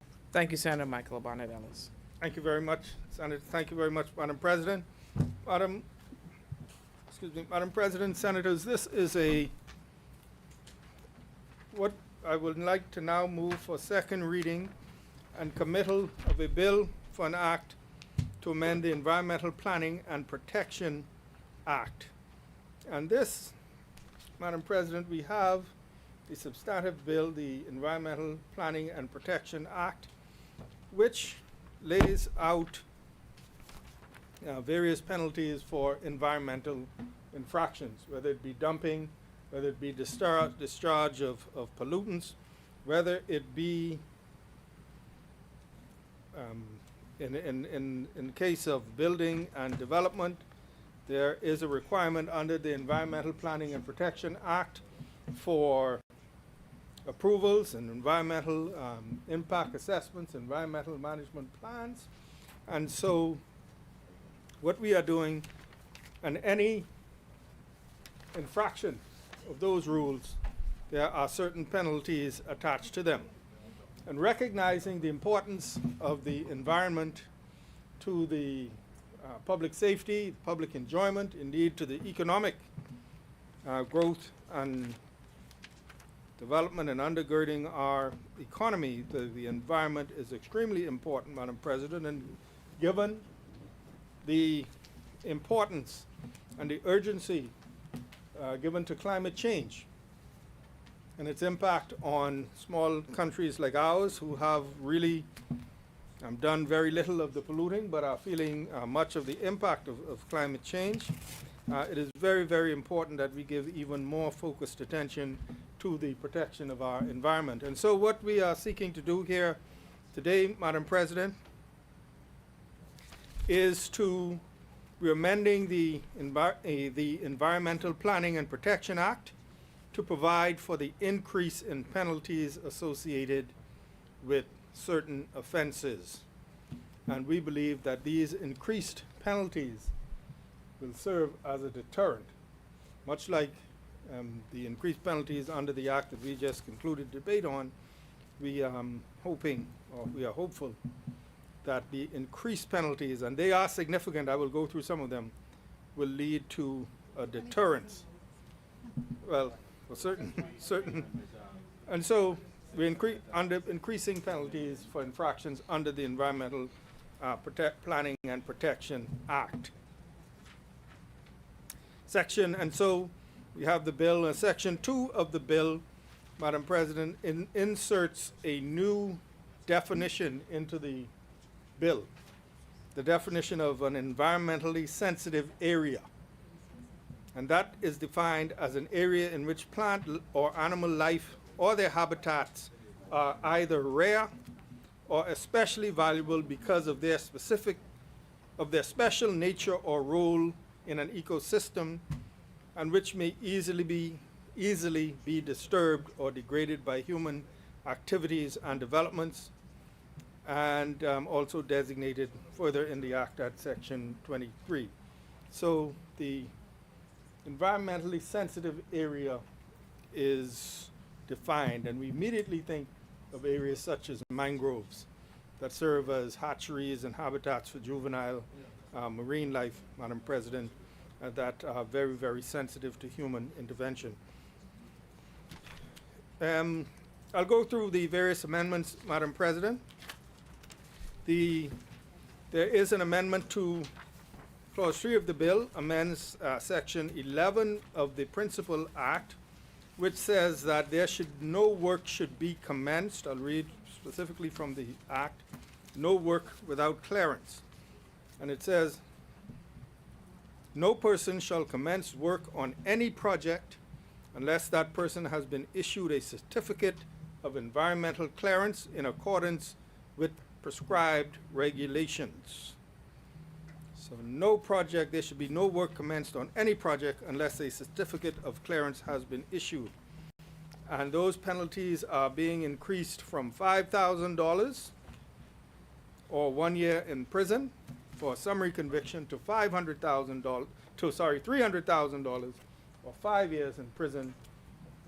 And under a case under information, which means if it's tried in the Supreme Court, currently the penalty is $10,000 or 3 years in prison, and the penalty is being increased to $600,000 or 10 years in prison. So if you have a developer, they go and start working without environmental clearance, you see the significant increase in the penalties, Madam President. There is also, at Section 11, there are there's insertion of two new subsection 3 and subsection 4, which says that a person who fails to comply with the conditions in a certificate of environmental clearance commits an offense. So if you start work without one, that's an offense. And if you do not abide by the conditions given in that certificate of clearance, that is also an offense. The Section 12 of the Act is speaks to procedures for environmental management plans and environmental impact assessments. And there are specific offenses under those, abiding with those provisions, Madam President, for violation of those. What they're being increased from $500,000 or 10 years in prison to now $2 million or up to 20 years in prison. And so it just what it speaks to is regulations made under the Act may provide for any aspect of an environmental plan and environmental impact assessment. And if the provision, those assessments and those plans would make provisions for the various types of projects, the procedures for the assessment of the plans and the impact assessments, including getting reports, etc., and the fees and granting of approvals, etc. And so any specific offenses under this Act, either not abiding by the plan, or not abiding by the guidelines, we see those penalties being increased from $500,000 or 10 years in prison up to $2 million or 20 years in prison. Very, very significant increases, Madam President. And I go on. Section 20 of the Principal Act. Section 20 deals with the protection of coral reefs. And that's a very, very near and dear issue with Bahamians, Madam President, because, you know, we hear stories of certain ships dropping anchor and raking up the coral reef with seemingly no consequence. We know about this whole issue of global warming and rising temperatures in the ocean already bleaching the reefs and you know, causing destruction. It's very, very important for us as an island nation and people who make their living from fishing. So Section 20, which deals with the protection of coral reefs, we're amending that. And what it says, the offense under that act is any person who directly or indirectly cuts, carves, injures, mutilates, removes, displaces, or breaks any underwater plant or plant, coral or plant growth or formation in the waters of the Bahamas commits an offense. So you can't just go and break off the coral and take it up and put it on the front room table, you know. And then there are penalties. For that. And that is, those penalties are being removed from summary conviction, $10,000 fine or 3 years in prison. That is being increased to $600,000 or 10 years in prison, or trial on information. The penalties are being increased from $50,000 or up to 5 years in prison, $1 million or up to 20 years in prison. It's a demonstration of how valuable our coral are. And the need and our determination to put in place a deterrent, especially for those big vessels, to be more careful and vigilant as they're dropping anchor. We're also amending Section 22 of the Principal Act, which deals with the protection and control of non-protected wildlife. So that has to deal with hunting. And the specific amendment that we're making is to Section 22.2. I'll read Section 22.2, what it says. Section 22 says, the minister may, by notice published in the Gazette, prohibit or restrict either indefinitely or for a period specified in the notice any hunting or removal of any flora or fauna, that's plant or animal, specified in the notice in or from an area defined in the notice where the minister considers necessary for the control of the spread of disease, protection of human life and property, conservation and management of flora and fauna or biodiversity. So the minister may restrict hunting or removal of those species from an area, and for violations of that, the penalties are moving from $10,000 a year or 1 year in prison for summary conviction to $600,000 or 10 years. And on information, it's moving from $50,000 or 5 years in prison to $1 million or 20 years in prison. We are amending section 26, which deals with pollution control permits.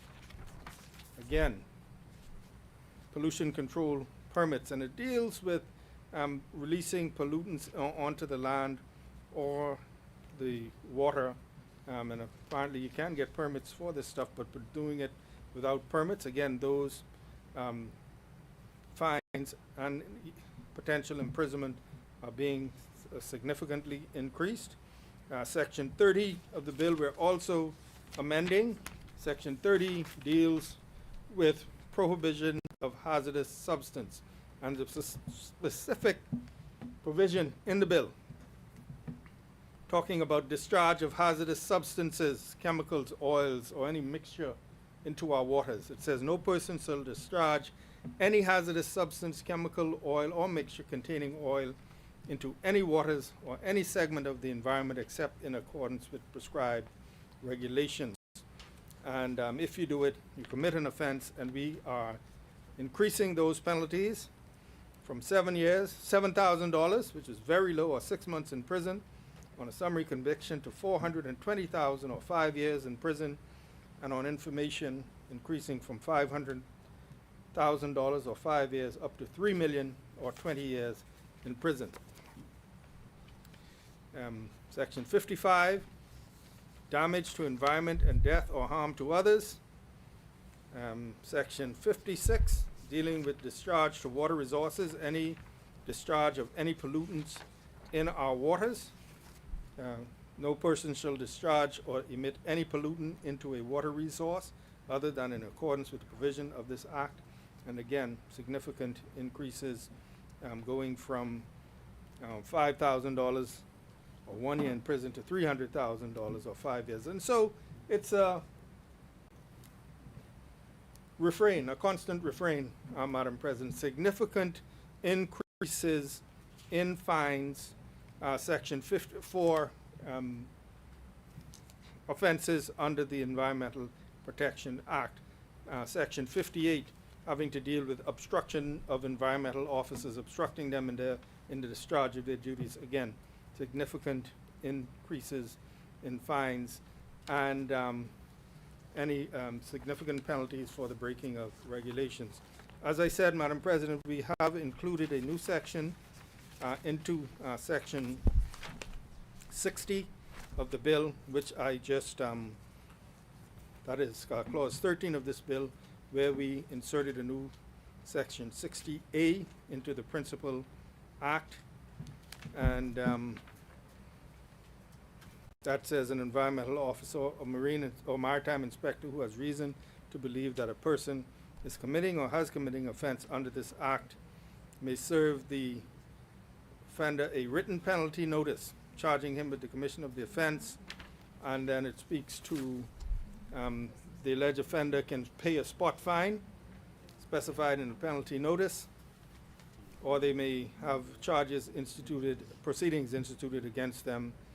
And as I said, it shows the form, it says the form of the penalty notice, and it gives the alleged offender 14 days. The alleged offender wishes to waive an appearance before the court, he can pay within 14 days, and that money goes into the environmental fund. So, Madam President, as I said, the Environmental Planning and Protection Act, the wide-ranging, dealing with development, planning, environmental protection, and we found it necessary to amend the act to increase the fines and potential for imprisonment to serve as a deterrent. because, as I said, in these times, our environment remains our most precious resource, and it's up to us to do all we can to protect it, to control it, to guard it, and to put in place the legislation that, when publicized, we believe will serve as a deterrent for those who would contravene those laws. And so, Madam President, with that, I move for second reading and committal of a bill for an act to amend the Environmental Planning and Protection Act. Thank you, Senator the Honorable Michael Halkitis. Is there a seconder? The chair recognizes Senator the Honorable Erie Hepburn Forbes.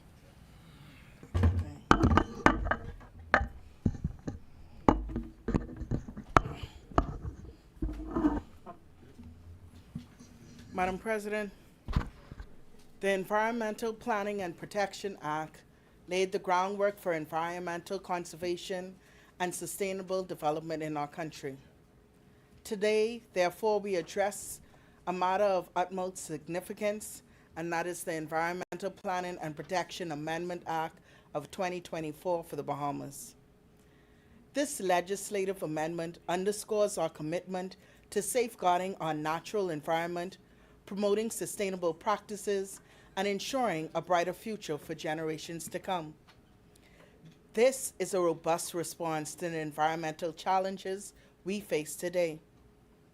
It is a testament to our commitment to ensuring the safety and well-being of the environment and our citizens. The Environmental Planning and Protection Amendment Bill is designed to strengthen our environmental laws and regulations. It provides law enforcement with new tools to combat environmental degradation, thereby enhancing public safety and preserving our natural heritage. Madam President, some of the key amendments of this bill is the definition of environmentally sensitive areas. The amendment introduces a clear definition for environmentally sensitive areas.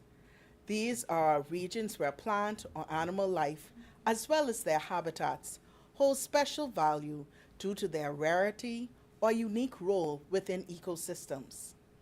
Such areas are susceptible to disturbance or degradation from human activities and developments. These amendments revise penalties for violations related to environmental protection. For instance, failure to comply with conditions specific in a certificate of environmental clearance now carries a fine of up to $300,000 or imprisonment for up to 5 years. Amendment of Section 60 of the Principal Act is amended by deleting the words $25,000 or imprisonment for 7 years and changing to $1 million or a term of imprisonment not exceeding 20 years. These stricter penalties emphasize the seriousness of the environmental issues that the country is plagued with. Madam President, enforcement mechanisms were necessary to ensure compliance, which is why there is need for the spot fine regulations, which empower authorities to take swift action against offenses that harm our environment. The amendment empowers law enforcement officers to issue spot fines for specific violations that harm the environment. This swift enforcement mechanism ensures immediate consequences for actions detrimental to our natural surroundings. These regulations may be cited as the Environmental Planning and Protection Spot Fines Regulations 2024. Their purpose is clear: to impose fines promptly for specific offenses that threaten the environment. These regulations signify a significant step towards safeguarding our natural environment and promoting responsible practices.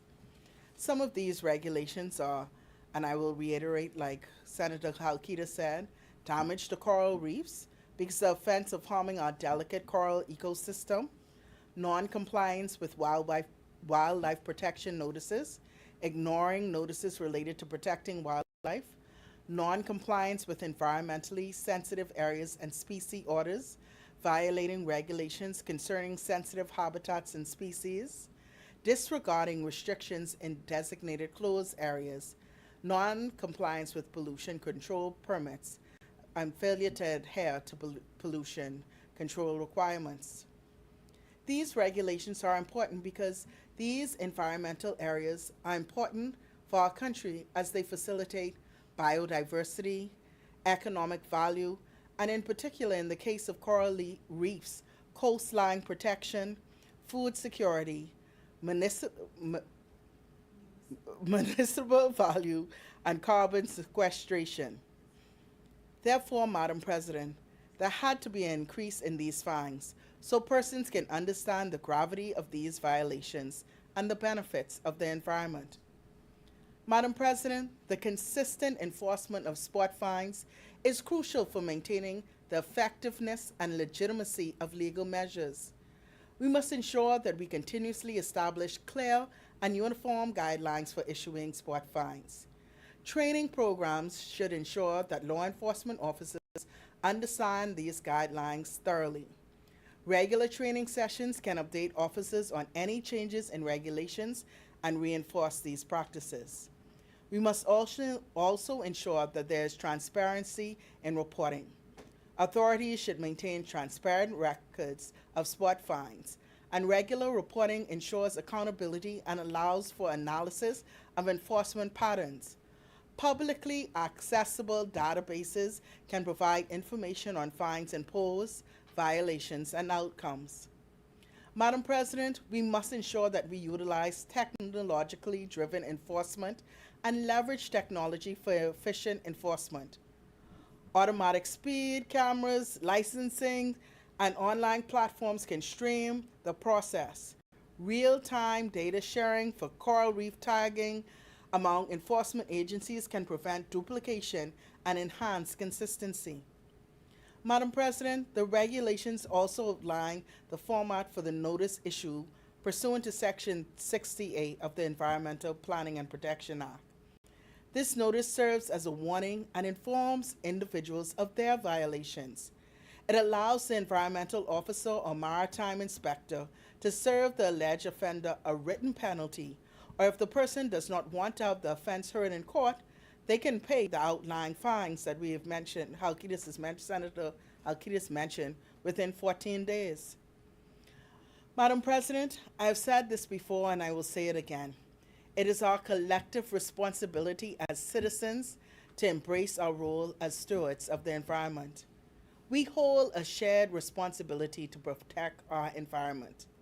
In particular, these spot fines are not just punitive measures, but rather tools to encourage responsible behavior. Let us educate ourselves, our communities, and our children about the importance of environmental protection. Let us embrace sustainable practices, raise awareness, and actively participate in preserving our land, sea, and air. By adhering to the amended legislation, we contribute to a greener, healthier Bahamas. Madam President, we must ensure for these amendments to be effective that we raise a public awareness and education campaign.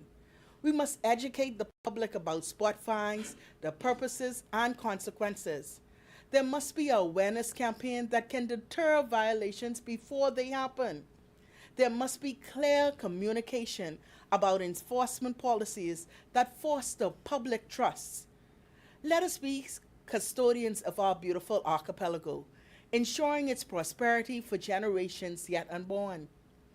Madam President, we must ensure consistent enforcement requires collaboration, transparency, and a commitment to upholding the rule of law. By implementing these strategies, authorities can ensure that spot fines serve their intended purpose effectively. These regulations of 2024 reinforce our commitment to preserving the natural beauty of the Bahamas. It reflects our commitment to balancing progress with environmental stewardship and sustainability. Let us stand united in safeguarding our land, sea, and air for generations to come.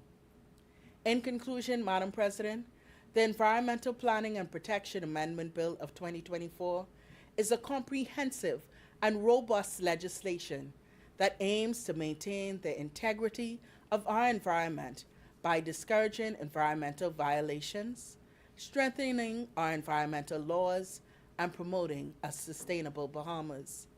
It is a significant step towards creating a safer and more sustainable Bahamas for all. Therefore, I support this bill, and may God bless us and the Commonwealth of the Bahamas.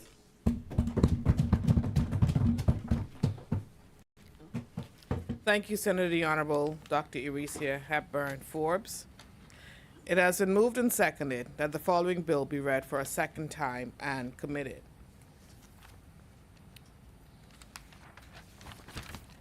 A bill for an act to amend the Environmental Planning and Protection Act. As many, the chair recognizes Senator the Honorable Senator the Honorable Michael of Bonnet Ellis. Madam President, I receive that. I receive that. Madam President, I'm going to be brief this afternoon on this amendment to the Environmental Planning and Protection Act. Madam President, in the Bahamas, the state of our environment impacts our reality. And the forecasts of our possible reality, should the environment continue to deteriorate, is not good. Rising waters aside, the health of our waters is important to our economy and our well-being. It is our beautiful waters that attract people to this country 365 days out of the year. And in fact, during the last session of the Senate, I spoke about how I believe that the best way to see this country was by boat, so that you could see the changes in the aquamarine up close and watch the turtles swimming by. Ciao? I received that too. We would lose all of that if persons were allowed to work on unapproved developments, damage our coral reefs, unlawfully hunt our wildlife, damage our environment, and pollute our water. We would lose our most precious resource. And I said earlier in the debate on that other bill that the need to appear strong and no nonsense is too often demonstrated by simply increasing fines and sentences. And it is fact debatable as to whether stiffer penalties actually deter offenders. This amendment to the Environmental Planning and Protection Bill Act is just another bill seeking to appear tough and serious by increasing penalties. In fact, there are increases in 16 offenses under the Act, and they created 20 spot fines. And we've seen this act before. We've done this dance, and it doesn't really change a thing, because how many persons are actually being fined and sentenced? Do we need more environmental officers? Do we have adequate resources to patrol our waters and inspect developments to make sure that they're actually operating within their certificate of environmental clearance? I looked at the mid-year budget, and there were no projected increases for the expenditure of the Ministry of the Environment. And I can only hope that when we do the 24-25 budget, that we will see an increase to allow for the proper monitoring, because that's the actual deterrent, the actual possibility of getting caught. Increasing fines and sentences, that's the easy part.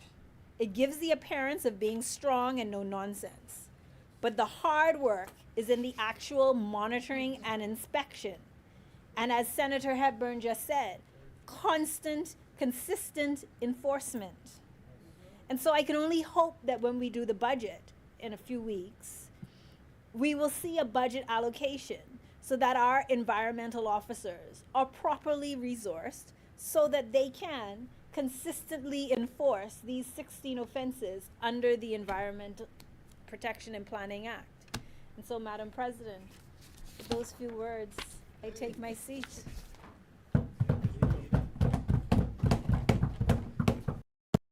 Shortest contribution in history. Thank you, Senator the Honorable Michael Abannet Ellis, for your contribution. As many, the Chair recognizes Senator the Honorable Randy Rowe.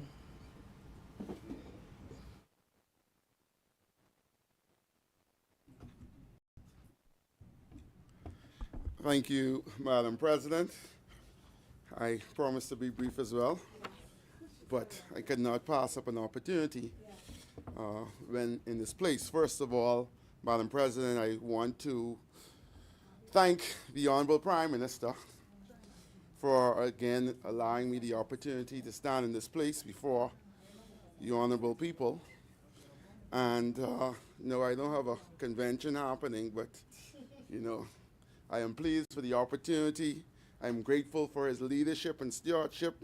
And again, I thank him and all those who have made it possible for me to stand in this place. Also wish to thank my direct minister and Deputy Prime Minister for allowing me to serve in tourism at his pleasure. Madam President, honorable members of the Senate, esteemed colleagues, today we convene to deliberate upon the Environmental Planning and Protection Amendment Bill 2024. As we gather here, I am reminded of a famous saying, Madam President: the only way to keep your health is to eat what you don't want, drink what you don't like, and do what you rather not. While this is humorous take on health might incite a chuckle, it's a reminder of the sacrifices necessary for our collective well-being, Madam President. Similarly, the amendments proposed in this bill calls for sacrifice, not of taste or preference, but of complacency in environmental stewardship. Madam President, I rise today to advocate for the Environmental Planning and Protection Amendment Bill 2024.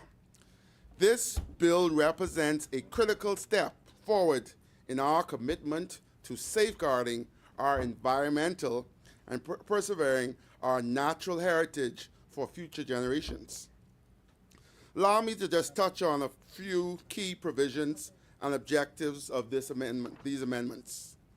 Firstly, Madam President, this bill seeks to enhance the efficiency of our environmental legislation by introducing a precise definition for environmentally sensitive areas.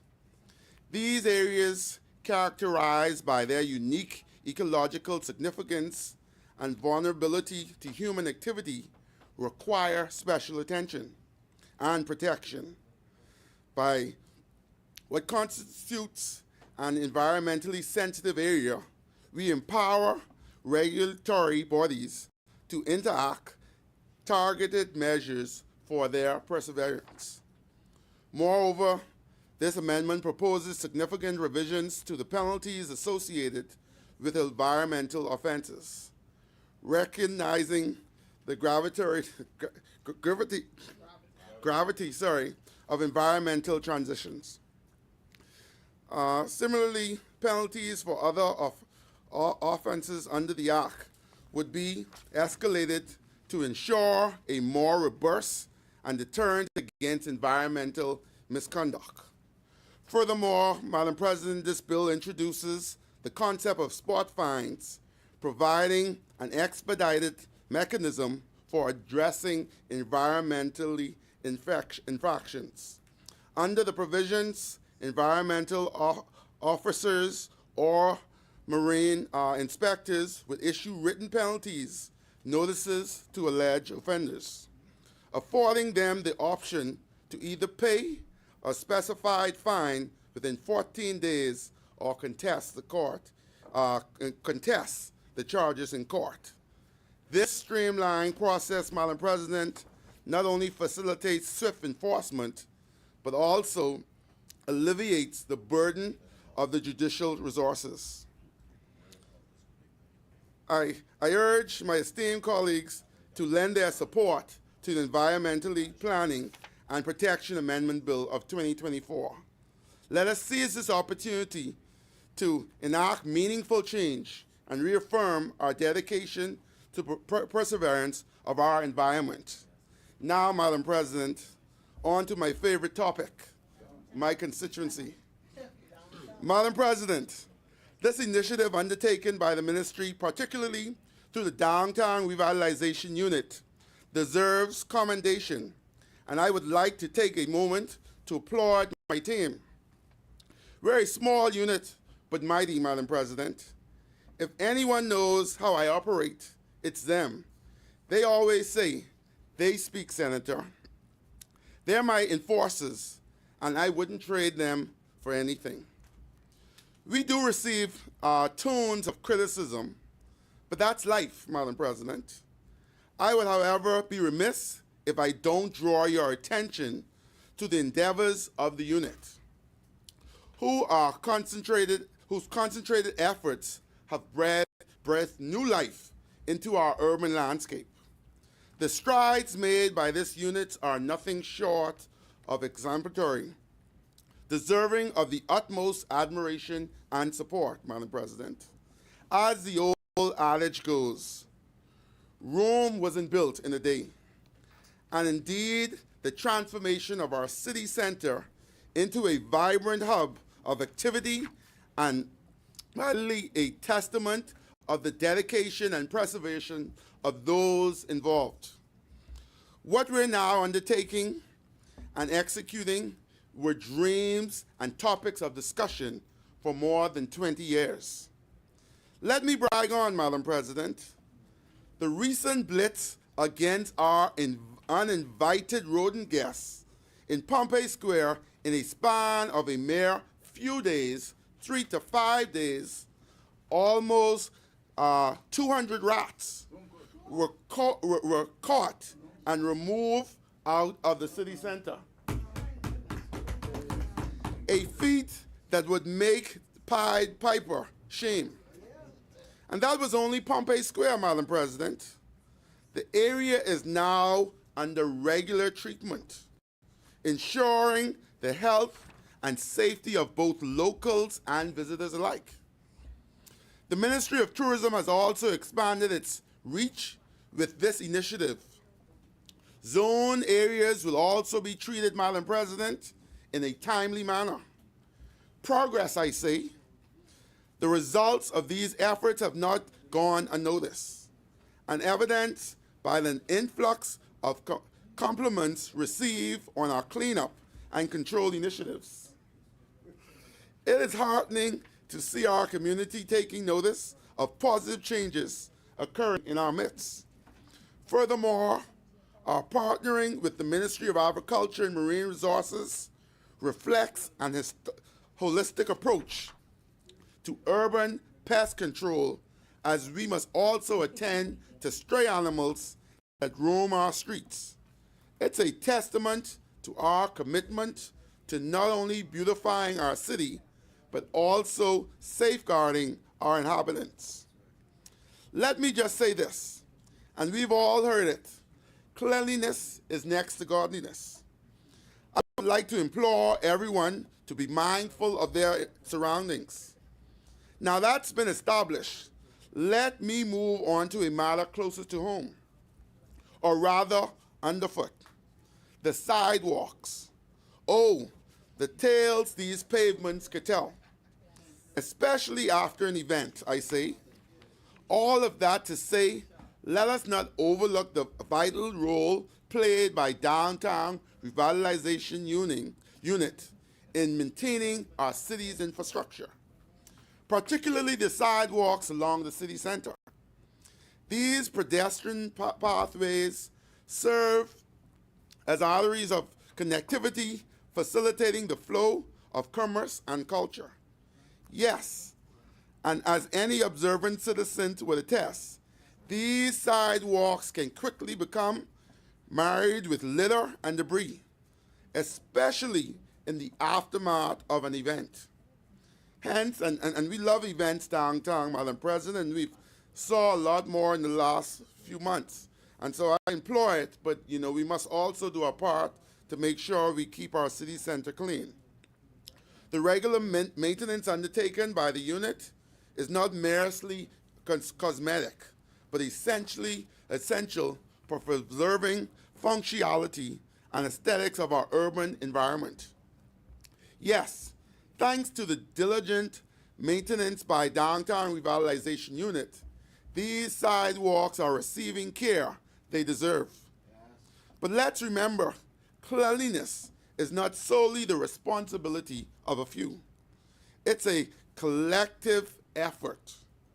Hence, the addition of 45 new garbage bins in the downtown area, which we shall see in short order, along with increased collection times, signifies our commitment to tardiness. Madam President, one of the things we noticed in our effort to, people would come and garbage would sleep on Bay Street overnight. I am proud, Madam President, that this has been something of the past. We're not where we want to be yet, but we're working towards those goals. And so I'm proud for my team for the efforts they put in that as well. We're all about making things better, Madam President. The Ministry of Tourism has taken the lead in the recent increase in garbage collection and pickup times in the city center. This is a testament to the ministry's commitment to responsive governance. By partnering with the Department of Environmental Health Services and the Public Parks and Beaches Authority, we ensure that the essential services remain sustainable and efficient. Madam President, I'm just about to wrap up. But honorable members in the Senate, I'm also compelled to shed light on a transformative endeavor poised to reshape our urban landscape for better. I speak of the plans to demolish a few more buildings within our city center, an undertaking that carries profound implications for both the area and in the environment at large. The decision to demolish these structures is not made lightly, Madam President, but with careful consideration for the long-term well-being of our community. Beyond mere urban renewal, these initiatives herald the creation of additional green spaces, oases of tranquility amidst the concrete jungle. Imagine, if you will, lush parks and vibrant gardens where once stood old, dilapidated buildings. Such revitalization efforts breathe new life into our city space, fostering a sense of pride and belonging among residents. Moreover, the benefits extend beyond aesthetics to encompass environmental sustainability. By reclaiming land for green spaces, we mitigate the urban heat island effect, improve air quality, and provide habitats for native flora and fauna. These green log arcs are natural carbon sinks, offering the carbon footprint for our urban development and fostering biodiversity in our urban ecosystem. Madam President, honorable members, let us embrace both the aspirational vision of urban revitalization and the measures outlined in the Environmental Planning and Protection Amendment Bill 2024. By supporting these initiatives, we affirm our commitment to sustainable development, environmental stewardship, and the well-being of our citizens as the Environmental Planning and Protection Bill 2024 is passed in here today. Madam President, with those few words, let us vote in favor of progress, in favor of cleaner, safer future for generations to come. Thank you, Madam President.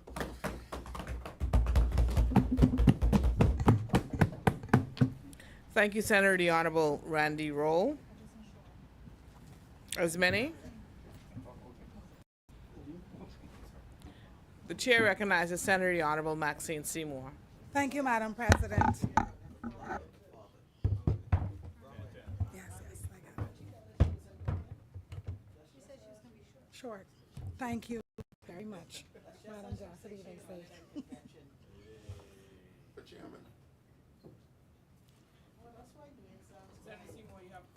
Thank you, Madam President, very much. Thank you.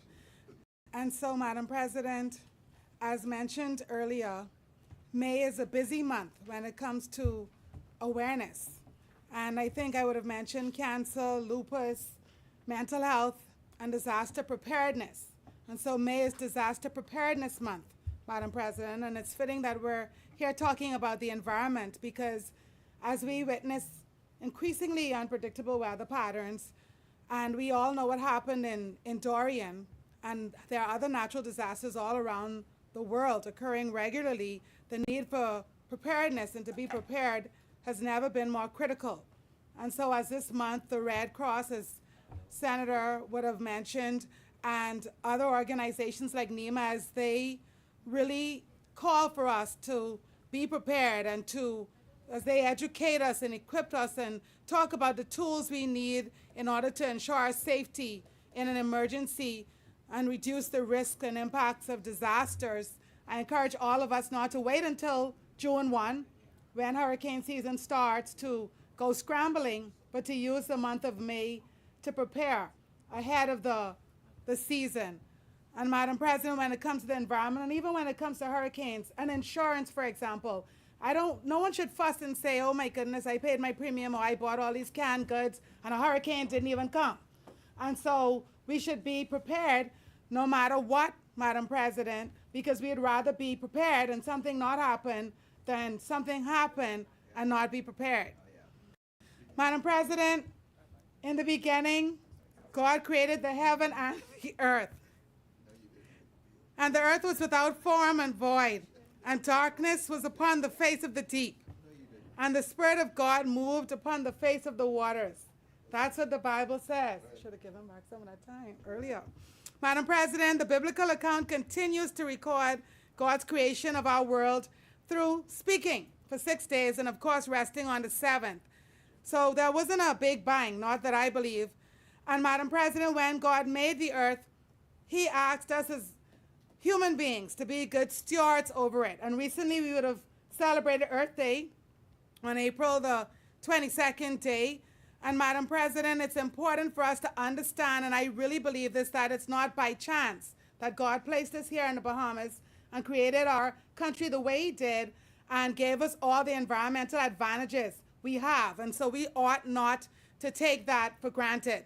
So as we discuss the Environmental Planning and Protection Amendment Bill 2024, it's a very important piece of legislation, and it's obviously designed to fortify our commitment to preserving the environment that God has entrusted us with here in the Bahamas.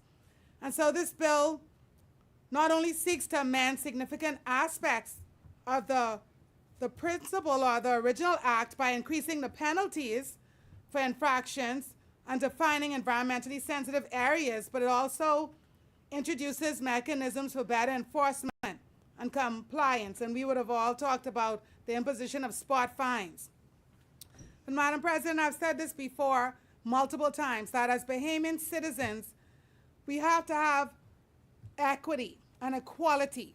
It matters not what your abilities are, what your gender is, or what your geography is, that is where you live. You ought to have equal access to rights as Bahamian citizens and residents. And so as leaders, we have to not be Nassau-centric. We have to be comprehensive and holistic when we look at our archipelago. And so, Madam President, it's important for us to make sure that every major island has the tools needed to safeguard our environment. And this includes ensuring that islands outside of the capital have adequate sewage and waste disposal systems, Madam President, because the lack of proper infrastructure on many islands, I think, has long been overlooked. And it's imperative that we address this gap to avoid further environmental degradation. It's easy to say that we should take care of our environment, but people also need the tools. Otherwise, what would they do? perhaps resort to the bush, perhaps resort to the ocean. The point is we need to make sure that we give the tools needed. And Madam President, just as major organizations like oil dealers and cruise ships and others have to be responsible for caring for our environment, so do everyday citizens, Madam President. And so individuals have to place effort into protecting our environment. They have to be mindful of their own individual acts and how it impacts our environment. It's painful for me to be driving behind vehicles where people literally are obviously done consuming their meals and they toss the entire package outside of the window. They toss the bare bottles, they literally, as they drive along, they just toss things out of the window, Madam President, and that is not acceptable. There are areas within our country where even if somebody decides to clean it up, you go back in a couple of days, a couple of weeks, and the refrigerators are there, the old washing machines are there, the furniture, the old vehicles. Completely illegal dumping when we have the plant on Tonic Williams Darling Drive that we thank the last administration for setting up. And Madam President, you can just go there and take your trash there. But instead, people literally dump it on the side of the road and in the bush. And the same way they go to the beach, enjoy the beach, and leave all their trash behind. Get up and leave the beach, leave their trash behind. So as individuals, it's one thing to talk about the environment and to talk about big businesses and to talk about the impact, Madam President, but as individual citizens and residents, we have to take seriously our commitment to keep our country. Point of clarification. I'd love to hear this point. As Chair recognizes Senator the Honorable Randy Rowe. Okay, but point of order. She said that the Senator, the Honorable Maxine Seymour, said the last administration set up the dump. Did I hear correctly what she said? The environmental, all correct. Thank you. That you're not, Thank you. You're not aware. Thank you. Thank you. Chair recognizes Senator the Honorable Maxine Seymour. Thank you. No, we didn't stop setting.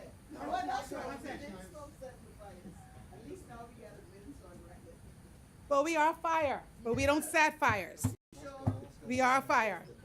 See, you Speak to the chair, please, Senator. Thank you. Seymour, thank you. Madam President, I was referring to the New Providence Ecology Park, and if the senator would perhaps spend a little less time downtown and traverse to Tonic Williams Darling Highway, he'd be able to tour and he'd be able to see what it is that is put in place.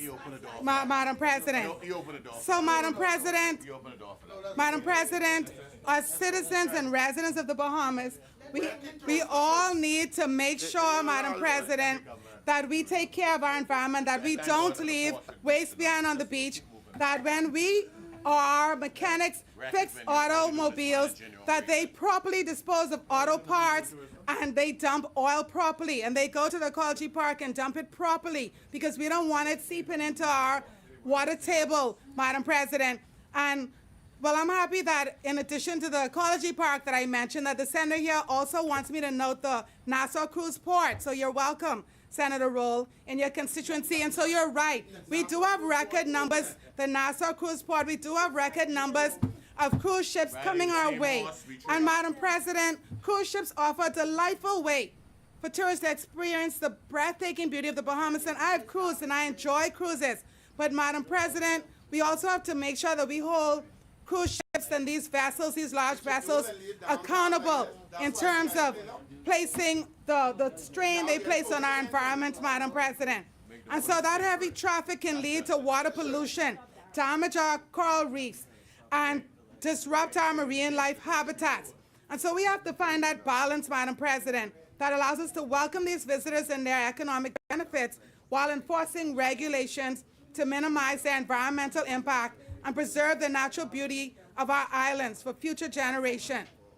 Madam President, in the context of global climate change, and those are buzzwords on the other side, the urgency of protecting our environment and mitigating environmental pollution cannot be overstated.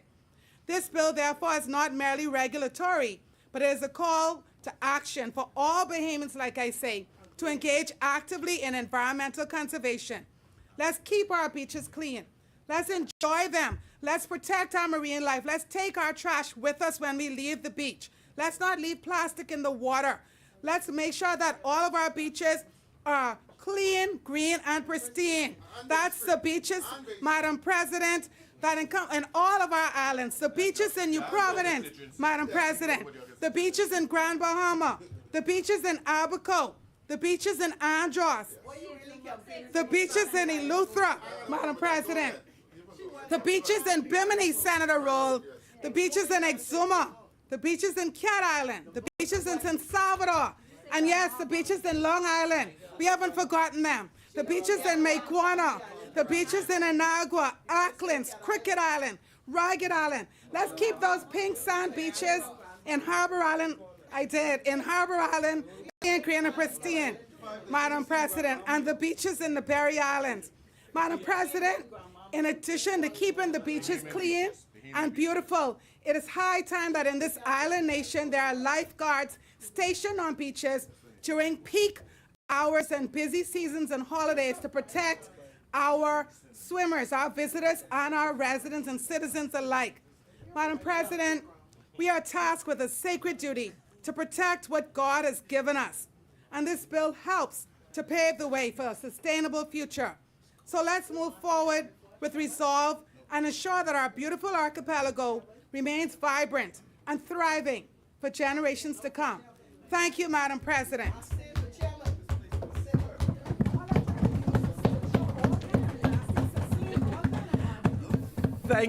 Thank you, Senator the Honorable Maxine Seymour, for your contribution.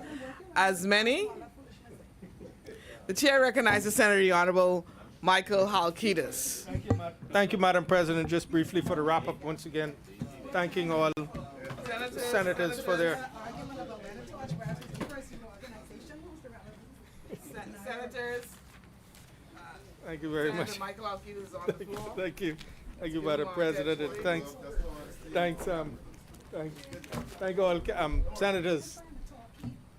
So much talk about election. I almost said thank all candidates, but thank all senators for their contributions. And I agree with the sentiments expressed by Senator Seymour as well as Senator Heberlein Forbes and Senator Roll, that this is coming to you.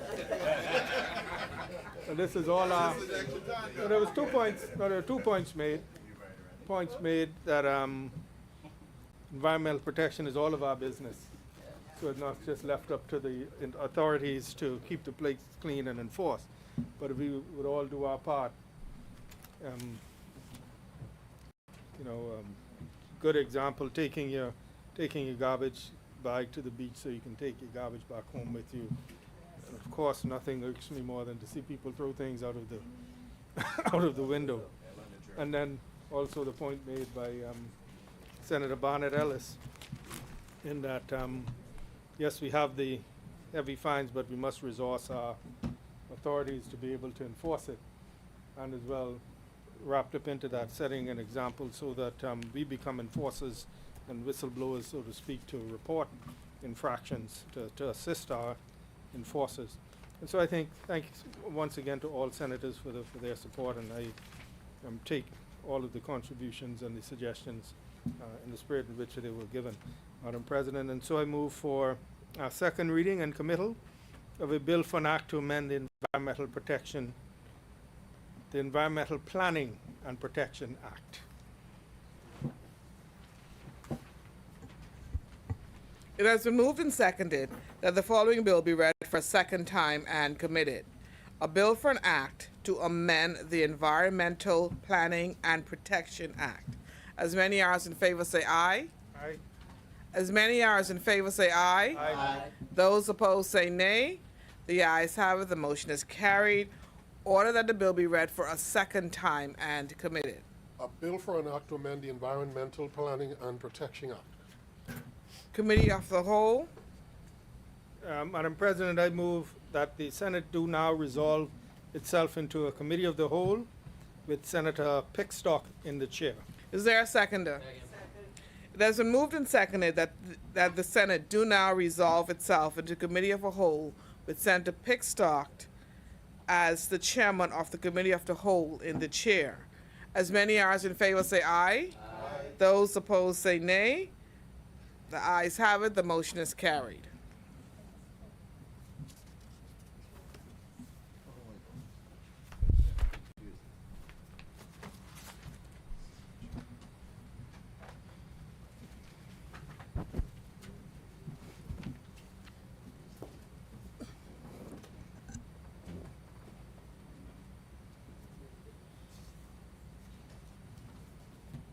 Committee of the Whole.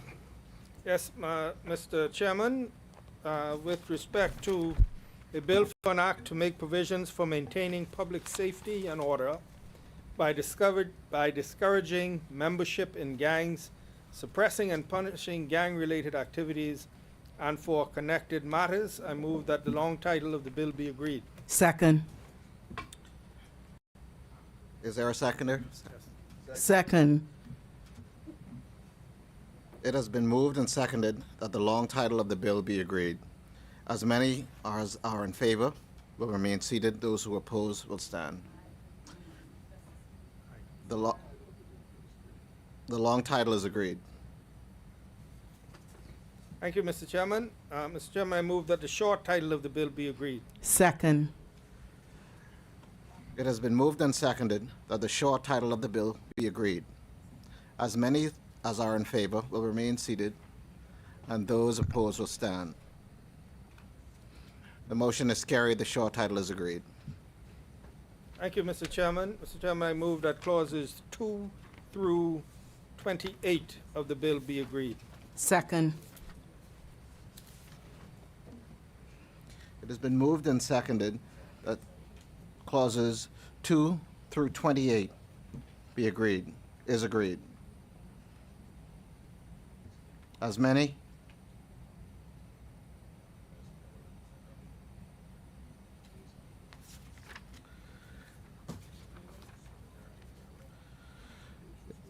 It has been moved and seconded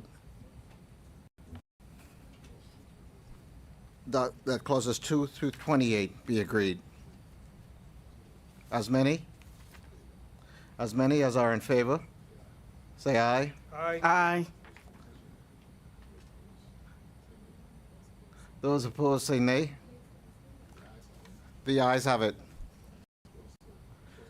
Clause 2 through 28 is agreed. Thank you, Mr. Chairman. Mr. Chairman, I move that the schedule to the bill be agreed. Second. It has been moved and seconded that the schedule to the bill be agreed. As many as are in favor, say aye. Aye. Aye. Those who oppose, say nay. Nay. The ayes have it. The schedule is agreed. Thank you, Mr. Chairman. Mr. Chairman, I move that the bill be now agreed in its entirety. Second. It has been moved and seconded that the bill be agreed in its entirety. As many as are in favor, say aye. Aye. Those who oppose, say nay. The ayes have it. The bill in its entirety is agreed.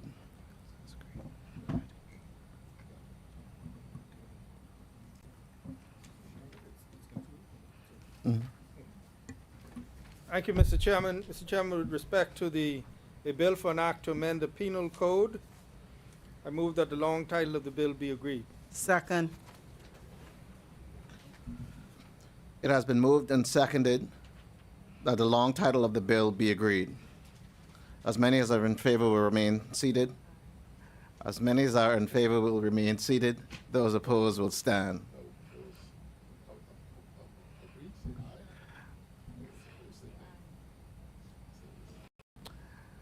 As many as are in favor say aye. Aye.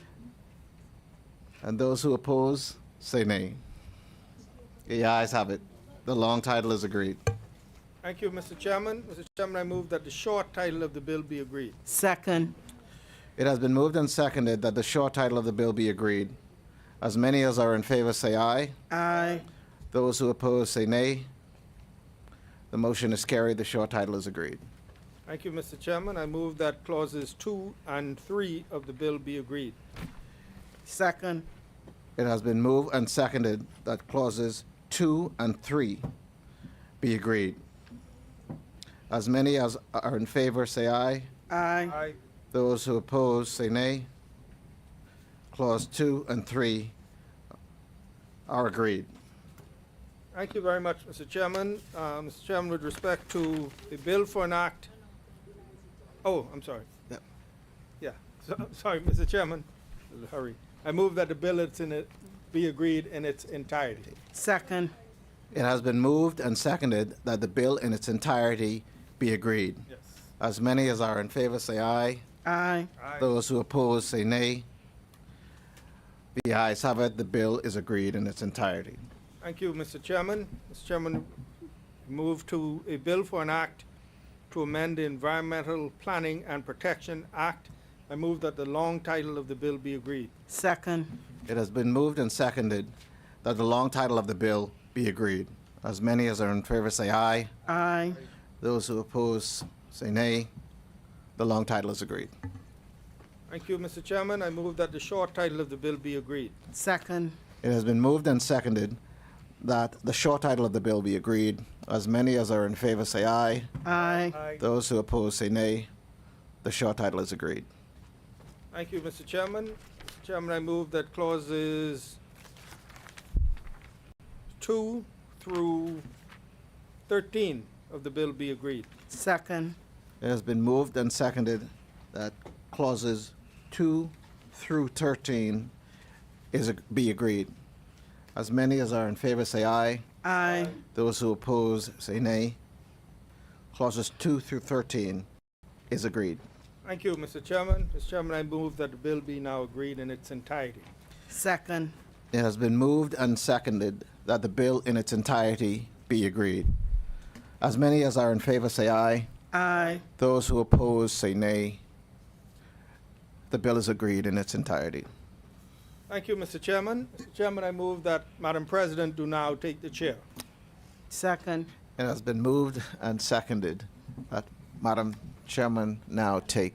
President now take the chair. As many as are in favor, say aye. Aye. Those who oppose, say nay.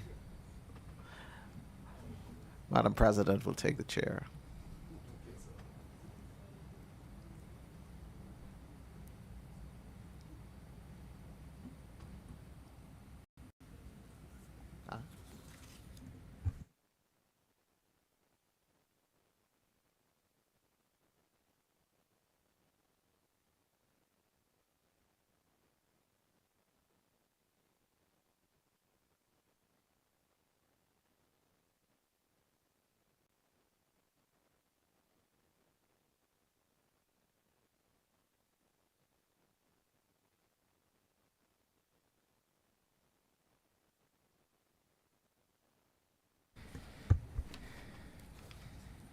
Thank you.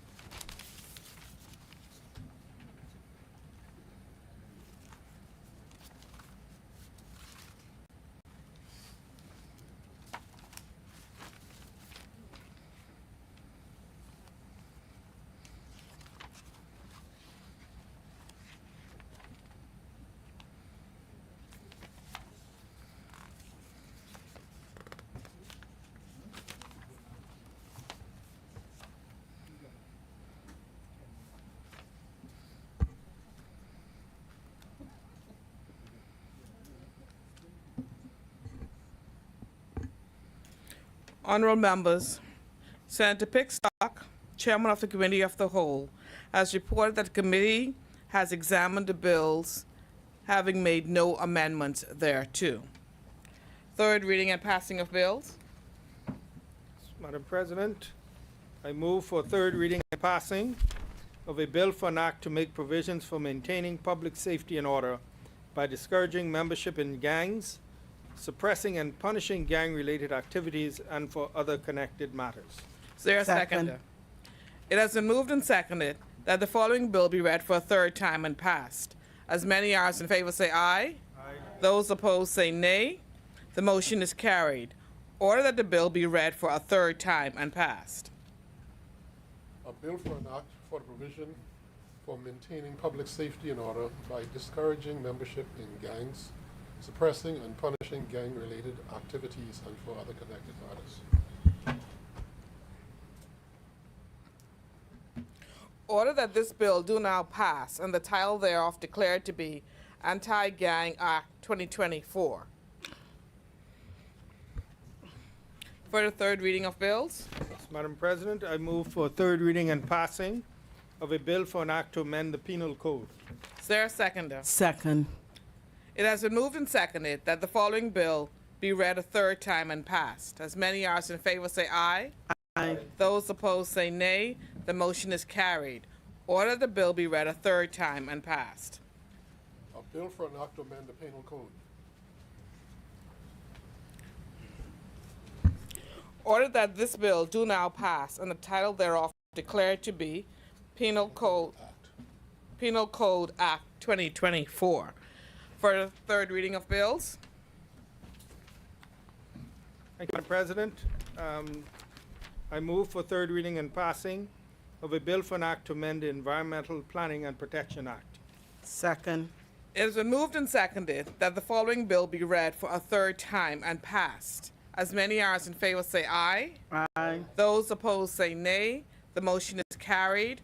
Order the bill be read a third time and passed. A bill for an act to amend the Environmental Planning and Protection Act. Order that this bill do now pass and the title thereof declared to be Environmental Planning and Protection Amendment Act 2024. For the third reading of bills, There are none, Madam President. consideration of House amendments. Resolutions. Discharge of select committees. Notices for future meetings. Madam President, I renew all notices in the name of the government. Orders for clerk. Adjournment. Madam President,